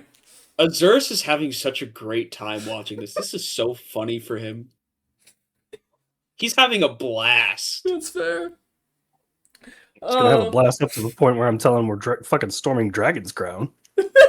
Well, the money and magical artifacts he could gain if you could do it could be worth it. So keeping his mouth shut is probably the best thing Azurus can do in the background. Yeah, hey, listen, I'm just gonna let this play out. Yeah, you guys want to plan that? This is fucking funny as hell. Uh, For this old sailor, this is fun. Say, last page, how are you with alchemics? Quite capable. I'm part of what I did on the field of battle was make ingredients to kill people. I have my own smoke sticks, tinder twig recipes. I can make alchemist fire. Excellent. Second question. Have you ever heard of a war crime? Yes, back in my day, they mentioned that the things that my clan got charged with quite often amongst when we killed giants. Didn't really take Cool. it seriously, but Ah, cool. I've heard it mentioned a few times. No idea what they are. well, the belief I is. heard they're mostly committed by people who say sorry a lot. He shakes his head no and goes, "No, it's the people who do it with the intention of killing you and then think that the idea of apologizing insincerely isn't just an insult and expect you to feel better about it. That's the idea behind why most people don't like those individuals. Imagine, you're a corpse on a battlefield that fought your hardest and then a guy shoots you effortlessly and then walks up and says sorry to you as you're dying. Like, that's just insulting. I'm a warrior, fucking stab me. But maybe different times. As far as it goes, yes, war crimes back in the day were a belief that while at war, certain things were off limits. Although, for what we dragons believe versus what sloths and what demons and even the Fae believed was very different. For example, the Fae believed in the idea they didn't send their nobles to war; they sent armies of slaves they commanded. Nowadays, we kind of look down at that as a sad and offensive idea because slaves aren't worth anything. We can train soldiers for that.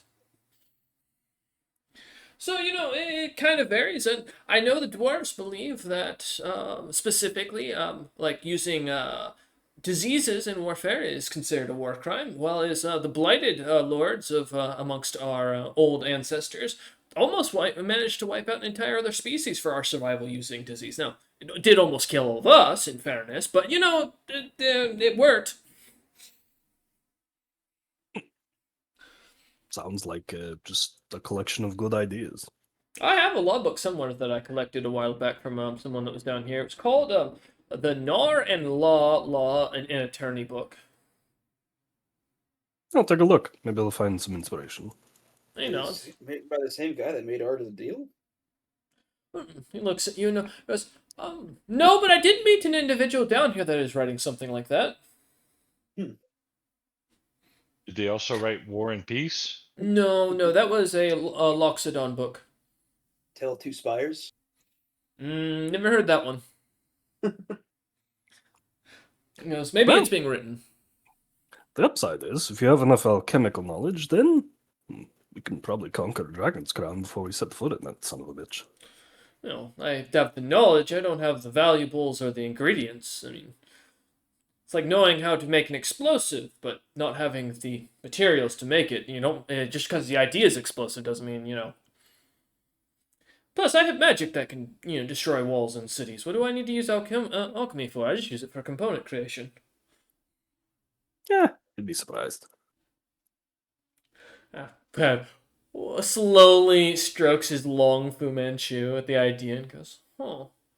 Well, okay, so what's the plan between the lot of you? We're turning in the kill, visiting the inn, and then taking off, right?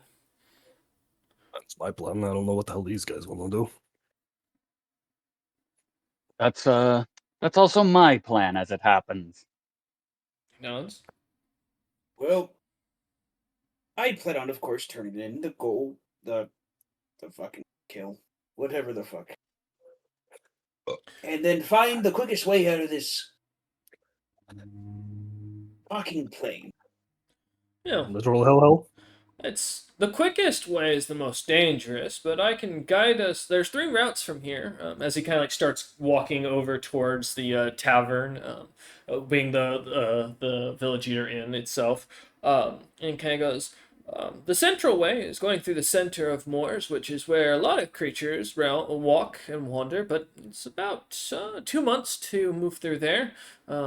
It's fast if you can avoid the creatures that live there and don't get eaten. It's also kind of dangerous as the terrain is more difficult, is a good way of putting it, even for the most capable individuals. I've traversed it once successfully, and well, someone else tried to bite my tail then and actually succeeded. I got away with managing to regenerate it with some magic I picked up, but it's never the same.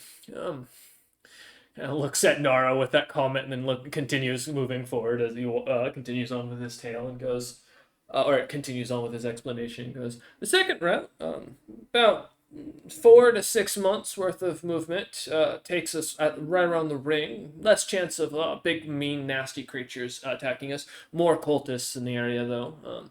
Individuals who believe the last thought is buried at the center of moors and will basically attack anyone that doesn't believe in the same cult or serve him directly. They've been If only trying they for really knew where he is. right? And then he goes, the last route, well, it's the longest, but it basically takes us to the underground tunnels around the rings. We'll hit some of the major cities of each of the, probably 3 sections that we'll go through, and depending on which one you want to go through. And once we make it to the end, I mean, should only take us 8, 12 months. It's the slowest, but it's the safest because there's no cultists, there's no creatures. But the downside is we have to come out of the tunnels as they're split up amongst the towns. So you might come out one end of the city and then, or a village, and then have to go in 20, 30 miles away, or maybe next door, depending on. It kind of varies. I like that plan. Mostly because it involves a decent amount of sightseeing. I am inclined to agree with you, Florsnap. I do like the idea of seeing a bunch of potential wealthy cities. Kind of looking over at Azurus and goes, if I may give some advice, having seen your memories, you might want to consider easier options before going about this way. You're not very good at heisting, given your last effort was to take the staff and you ended up here. Well, we never got to that part. He nods and goes, that's kind of my point. Well, every other time it was pretty mostly a success. Oh, the This is my island only that major almost failure. killed you and you found a god at the center of? Or what about the time before that where you got attacked by a creature that was a dreamworm? Or before that when you almost got wiped out at the gates or at the exit of Nighton by an entire nation of frost giants? I mean, all accounts, you're more as cursed as Wara there, I imagine. Yeah, we all got out alive. It's no big deal. You've lost your ship twice now, and you've lost more crew than you should have. And all you've gained is what? A galleon that is now grounded, and another one that was destroyed. Eh, You're kind of easy come, easy go. I mean, the young pirate Og when I met him. I mean, he was even more capable, and that individual couldn't even do simple mathematics. Yeah, well, that island fucking sucked. First off, Slot Island. Fuck that place. Still gotta go back there and get my shit back. I do look him askance whenever he calls it almost a god, and I kind of tap his shoulder, whisper down, and tell him what the grandfather actually was. Because I think he only viewed it through Azurus' memory and didn't get Correct. the full scope. Yeah, I fucking let him know what the thing actually was. Can I explain it? And he goes, so, you've not only managed to awaken one of the more powerful creatures of an age long forgotten, but basically something that could eat apex monsters and power itself up. You lot are not less pirates and more tyrannical storms of doom. In my defense, I never wanted them to go into that fucking spider cave. Kind of. You should know that. I just kind of like nod and it's like, I mean, you know my like part of my history, right? Like, you know better. Yeah, I guess he doesn't, but And you also made deals with a powerful hag, a creature, and an even more powerful hag that wants to see your collecting, because you're a unique individual, especially when she finds out about your bloodline.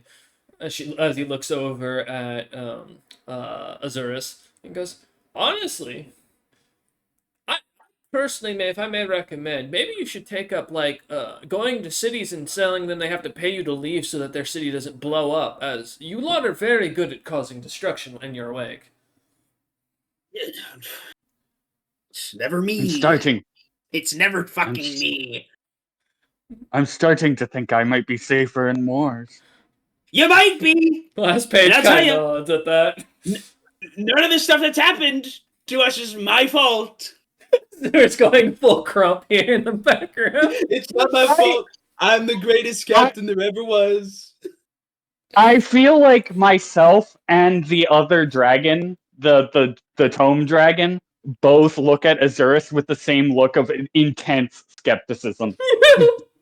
I mean, to be fair, like, this is legit. Most of the stuff that has happened has not been because of I've done something. It had. I will. Oh, no, I will clarify. It has not been because Azurus gave the order to do anything. look, none of it's my fault either, right? Like, Well, that. Well, hold on a second. technically, 90% of Azurus's recent issues can be blamed on the only character who didn't get pulled through to hell, May. In all fairness, so. But as you We stay winning! as we continue walking, as you guys walk into the inn, the village unit. Azorus has just had a very poor team choosing Yeah, right. capabilities. Yeah, as you walk in, the villager kind of looks at you as a couple of the other groups are kind of chilling in the background around the tavern. Kind of sees you as he smiles. As the last tome kind of basically transforms fully into a coal or a dragonkin form. Now looking surprisingly with a lot of elvish features, as he seems to mix a bit of elvish beauty with Goliath size, although he's still skinnier and all get out basically, as there's no muscle in this individual. But as the village leader kind of sees you guys come through, he kind of waves over towards at Nora and kind of smiles at the rest of you and goes, "Oh, perfect timing! I was just getting ready to make a dish I was told about that had come through. Please join us at the bar." As he kind of waves you lot to come over. Yes, your favorite product. I'll walk over. I also go into my humanoid-esque dragonkin form Okay. to walk over. Like, I don't enter the fucking tavern in my dragon form. I don't think it would it is be a big little enough. bit harder. I will Yeah, say it's big I enough just- to enter. It's just not comfortable. Yeah. Gotcha. Wait. Okay. I'm a worm. Can I do that? Are you going to try and will yourself into that?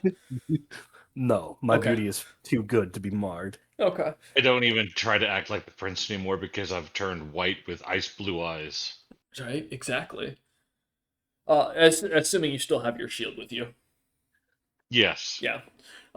As you walk over, villager kind of looks between a lot of you and goes, "Well, you gained a companion, and one of you has turned snowy white. My prince, I do not really appreciate the new look, but, I mean, who am I to judge royalty?"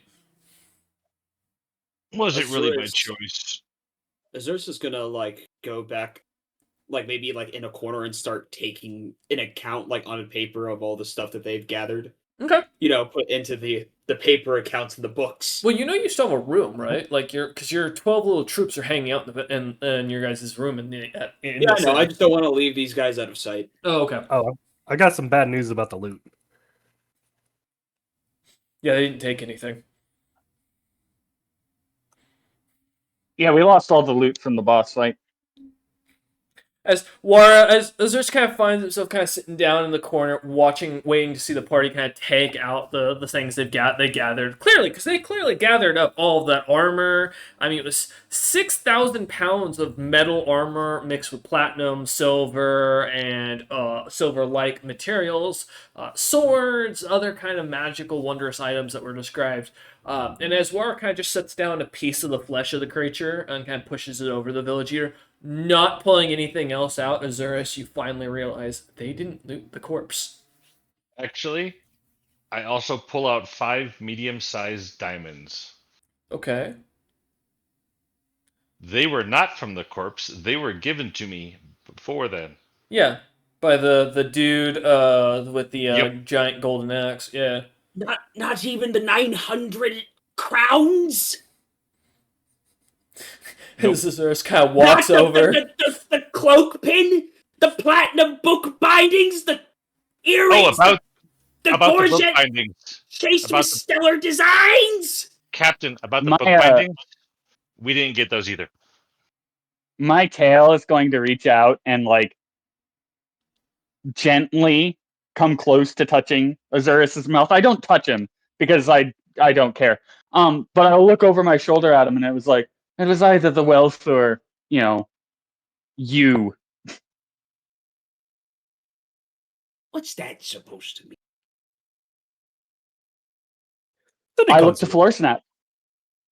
Well, if it's any consolation, I have an immensely powerful ally who I think looks rather favorably upon us. Oh yeah, let me post the ally's name just for your record. Yeah. It's that guy's ancestor. I think As he you can points to the vouch. treasure, or as he points to the tome dragon. The last page. And I know what you be thinking, Captain. He's small to a certain extent. He might not be all that powerful. He's been to Limbo and didn't die. And Limbo is filled with people like me that are much older, much angrier, and much more powerful. In my youth, I did study under a mercenary captain by the name of what was it? He was really famous at the time. Kaijin? I think that's what it was. He taught me a lot of cool spells as well. I met that guy recently. He's a nice teacher, very good guy. Yes. So, what can someone remind me what the reward for killing this fucking beast was?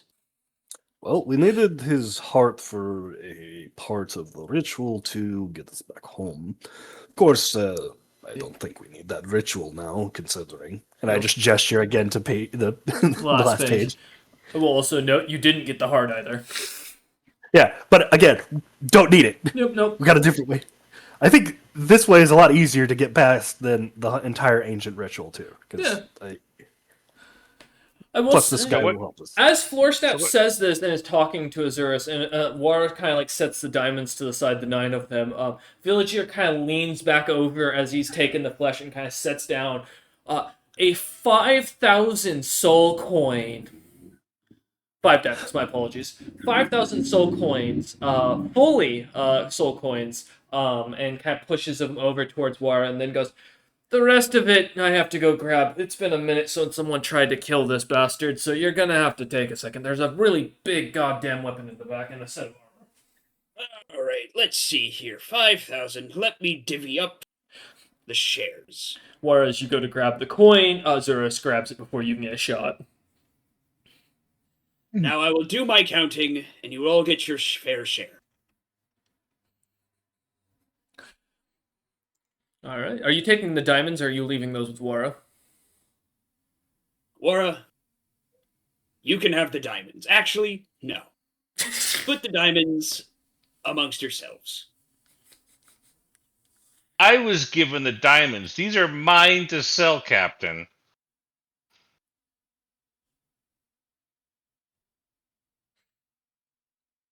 You're getting that genie stare, the Jin stare.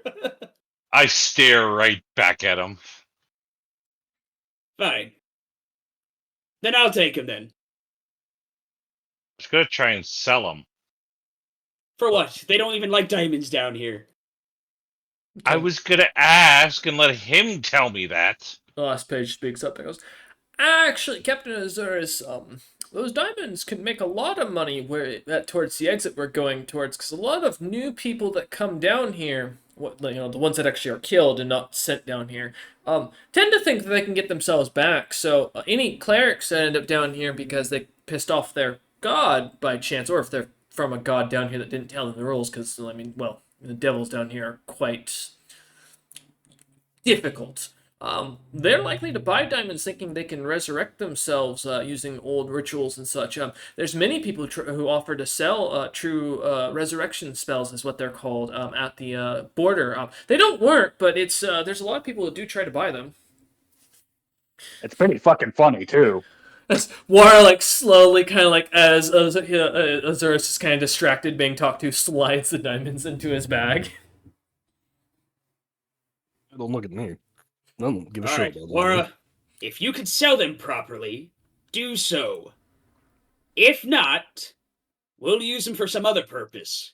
Probably Vicarette would have better use out of them. Okay. Wara kind of Go ahead. Speaking of Vicarette, she is in the inn and would come down if she Well, hears the group. She's in the room that is magically silented, so she has no idea that anyone's here yet. That's fair. Yeah. That's fair. Then she's currently working on gloves. Yep. As Azurus kind of goes to sit in the corner and kind of starts counting out the coin, checking to make sure that, if they're full soul coins or if they're only halves, and trying to make sure, see what the value of them is. Doing his accounting in the background. Go ahead. Yep, because I'm also going to be giving Vicarette a cut, and I'll even be giving the Slod, or Orange Slod, a share. Your Hylonians. Yep, whatever they're called. Yep. Oh, I just told you. My Hylonians. There you go. My children. Yes.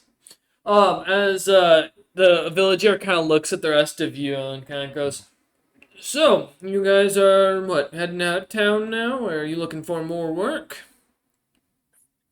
Yeah, probably about to hit the road. Nods and goes, you going somewhere specific by chance? Yeah, not particularly. Nods at that and goes, well, if you decide to take up any bodyguarding on the way or anything, let me know. I've always got courier jobs that can use the work. Pays decent. All you gotta do is deliver letters or boxes, depending on. You get paid more depending on the size and difficulty. Just let me know. I'll look over at Mhm. the tome dragon and be like, what's the first city that we would be stumbling upon in the path that we're walking? He is gonna take a second because I gotta go pull up my planes page. 1 moment. And it's, there's 12 of those Hylonians, right? Correct.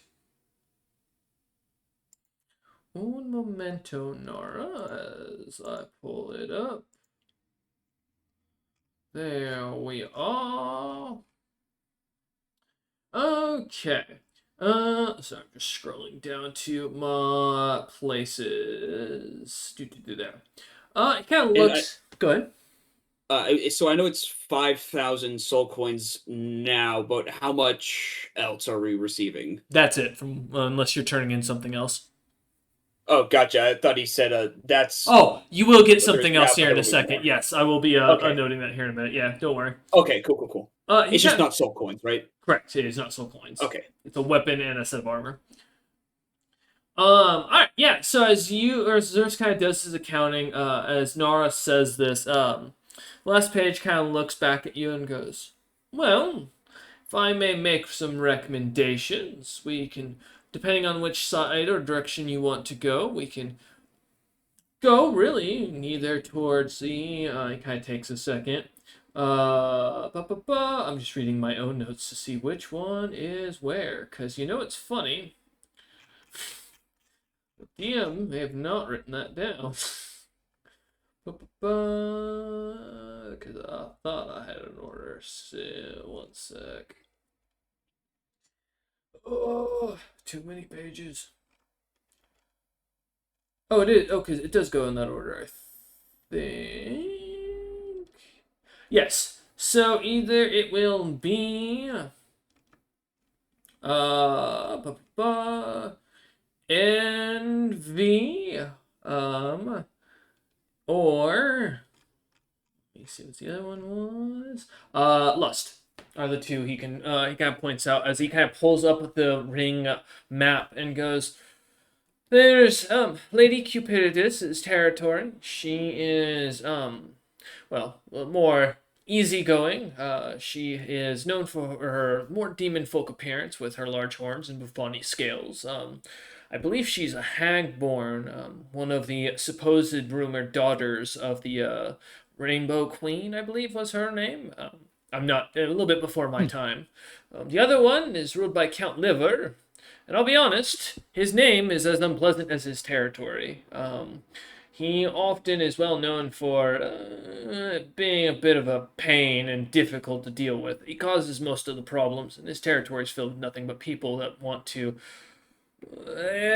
kill for their own power. I kind of like stare at this guy who has been nothing but difficult for me to deal with, describing someone else as difficult to deal with. I kind of measure out in my brain what he means about that and realize that like it's kind of just this is just how dragons are and why copper dragons typically don't get along with other dragons. So, not that any dragon does get along with other dragons. I think gold and silver have the best fucking relations in canon, and they hate each other. Yup. And Dragon lore in my world is filled with nothing but backstabbing, so. Yeah,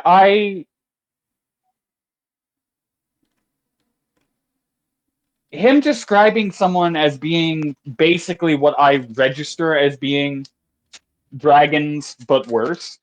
I kind of like look at the innkeeper for a moment, and then I just shrug and don't follow up with the line of thought that I was going down. It's fair. I don't care. I don't care anymore. I was gonna see if we could make more money, but now it's just like, nah. Oh, kind of. No. This went from possible source of income to more trouble than it's worth, and I'm already up to my eyeballs in trouble. Yep, but this group has a way out. So, Yeah. as Nora asks this, as he kind of last page explains this and kind of notices the lack of follow up, and it goes, well, I mean, those are the fastest towns to go to because they're both to either side. We could go through the center instead and cut that probably to the halfway mark to either. Just figured, as you mentioned, you all didn't want to. So he kind of turns back and looks at each of you and kind of goes, didn't want to go and fight any of the creatures at the center ring. Simply good to go with the flow. I kind of let these guys estimate the risk that they're willing to take. I just follow Uncle. Question: how many soul coins might it take to purchase the vehicle? Well, I was going to take you over to the tunnel right of Salvatore's to do exactly that. We were going to buy a tunnel pass and then a cart and then potentially collapsing insurance. That sounds decent. He nods and goes, it's actually a pretty common business. Each of the rings have tunnels underneath them dug from, I assume long before my existence. And many of them have been modernized. They've got railroads, if you will, like with full carts that kind of move about. They're magically designed to kind of, basically not run into each other. Downside is if you fall off them, they don't stop. They just keep going. So that's why you buy the insurance is basically with the assumption that if a collapse happens and your cart breaks or you get tossed out, they'll pay you once you finally get out, if you get out. I do need to go see that fellow Absalom before we leave, now that I remember. See if he has our shit yet or not. He nods and goes, okay. Well, I'll be. I'm just kind of like mentioning to the party in general because I did want to just mention it before I fucking forgot. Yeah, no. Yeah, Are I you- know that. I'm gonna look towards Azurus and I'm gonna say, "You gonna let this fellow talk to the bug? They probably have a lot in common as far as their interest in magical knowledge and artifice." I say, cutting him off before he takes that as an insult. Fair. I'd like you to put respect on Vicaret's name. She ain't a bug. Watch yourself. She's the most valuable member of his team. I give the stink eye to the captain. Wara, how many times has Vicaret saved our ships from sinking to the depths below? Don't know. I was fighting. Yes. So, Or I'd like to unconscious. say we do owe Actually, a lot of our lives to Vicaret keeping the ship afloat. I would have been Actually, fine out of if I character? could swim and breathe underwater. Hmm. now that I think about it, every time that Vicaret has saved the group, Wara has in fact been unconscious, to my knowledge. It's 'cause That's he's- usually when she pulls out all the stops, is when he drops. Well, it's usually when What's he's wrong? down because it's the end of the fight. Yeah. But Wara, that is not to say you are not a useful member of the party. If you weren't, I wouldn't have you here. You are useful. That was not a rag on you at all. Okay. While And I Azurus turn is back like, to the shopkeep.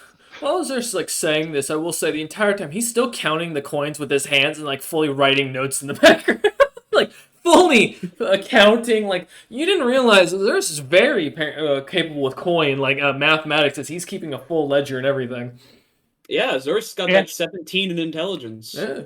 Just waiting for the shopkeep to bring out the rest of the stuff. Yep. So I can take a look I'm at it. still like I have it noted to me. It's gonna take a second. But as you guys kind of start to gather back around Azurus for the most part, I assume Floorsnap, you're gonna be heading off to go meet with Absalom while the party kind of finishes up here.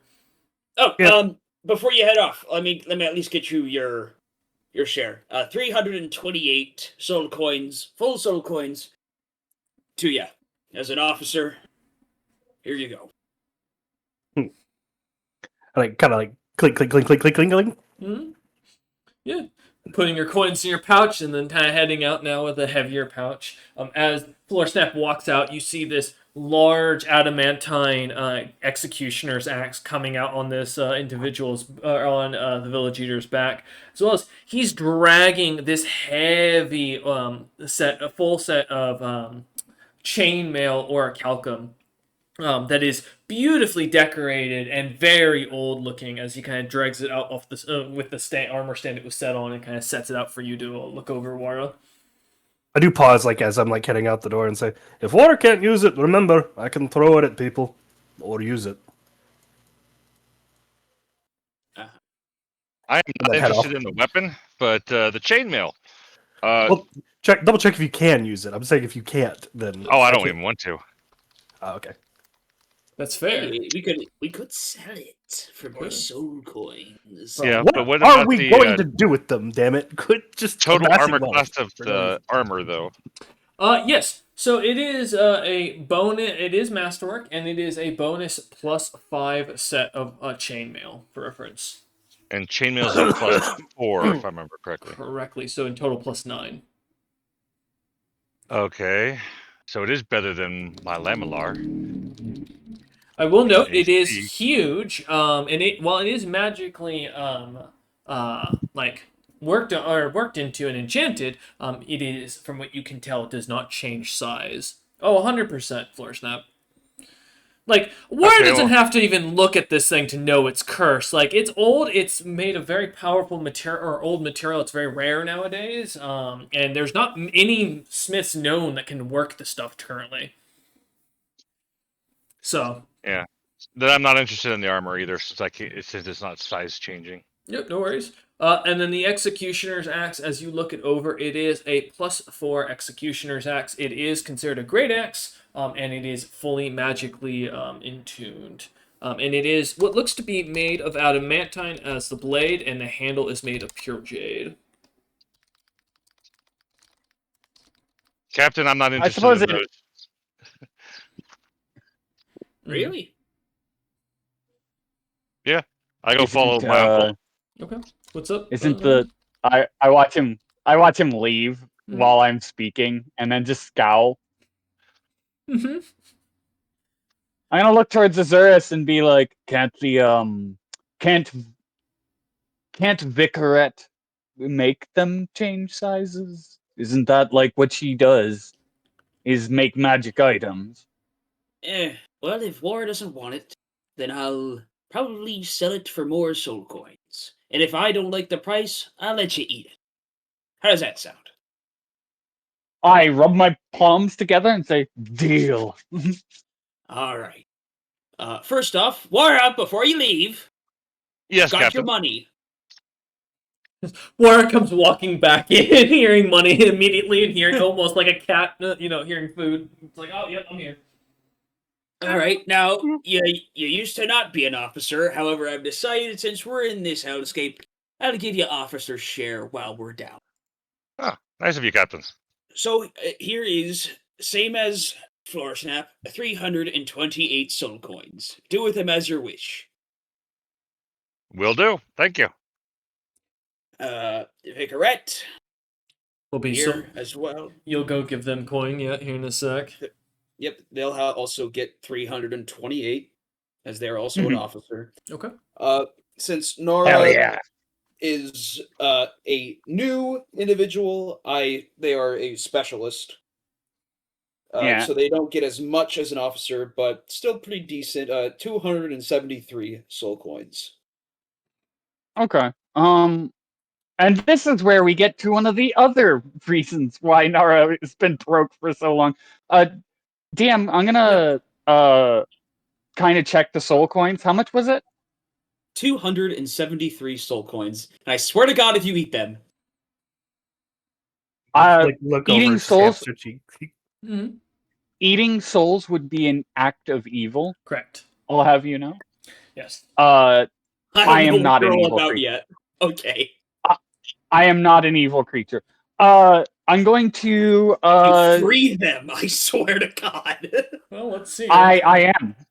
Not all of them, but I'm going to free I'm gonna free down to 50 soul. I'm gonna free souls until I hit 50 soul coins, Okay. and then I'll pocket the rest. Just set them free. Okay. Just immediately, like reflexively, like it's not even a thought to me. This is how I've maintained being chaotic good on this fucking plane. Somewhere, someplace, around roughly 180-ish, 170-ish, something like that. Well, they only had 273. It's 273. Oh, so, never mind. I thought you said 223. Never mind. So it'd be 223 souls have reappeared in Moors somewhere, finding themselves where they were. They're forced into their deals or slain until they were turned to coin.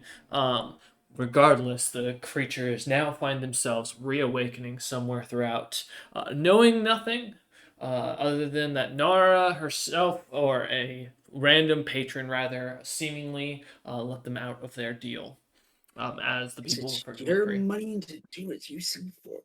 All right. And each of the Hylonians are going to be pocketing 219 Okay. soul coins. All 12? Okay. All 12. All right. As no,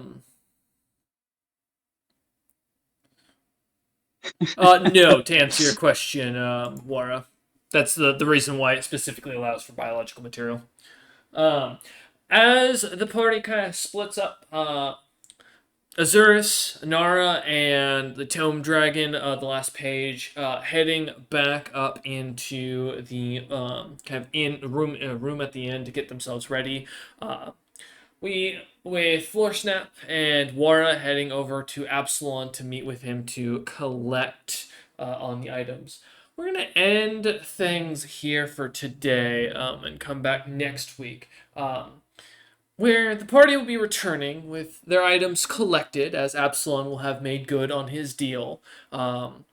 and promise to bring the materials or bring the items back that were left in the Crystal Giant's care, which means the DM finally has to make the items. As the party will be spending the night in town, as well as those who chose evolution will begin to find their bodies morphing in the night, and those who chose advancement will feel themselves going through some things. So, we thank you all for watching. We hope you have enjoyed. And this has been the one and only Tuesday Terrors.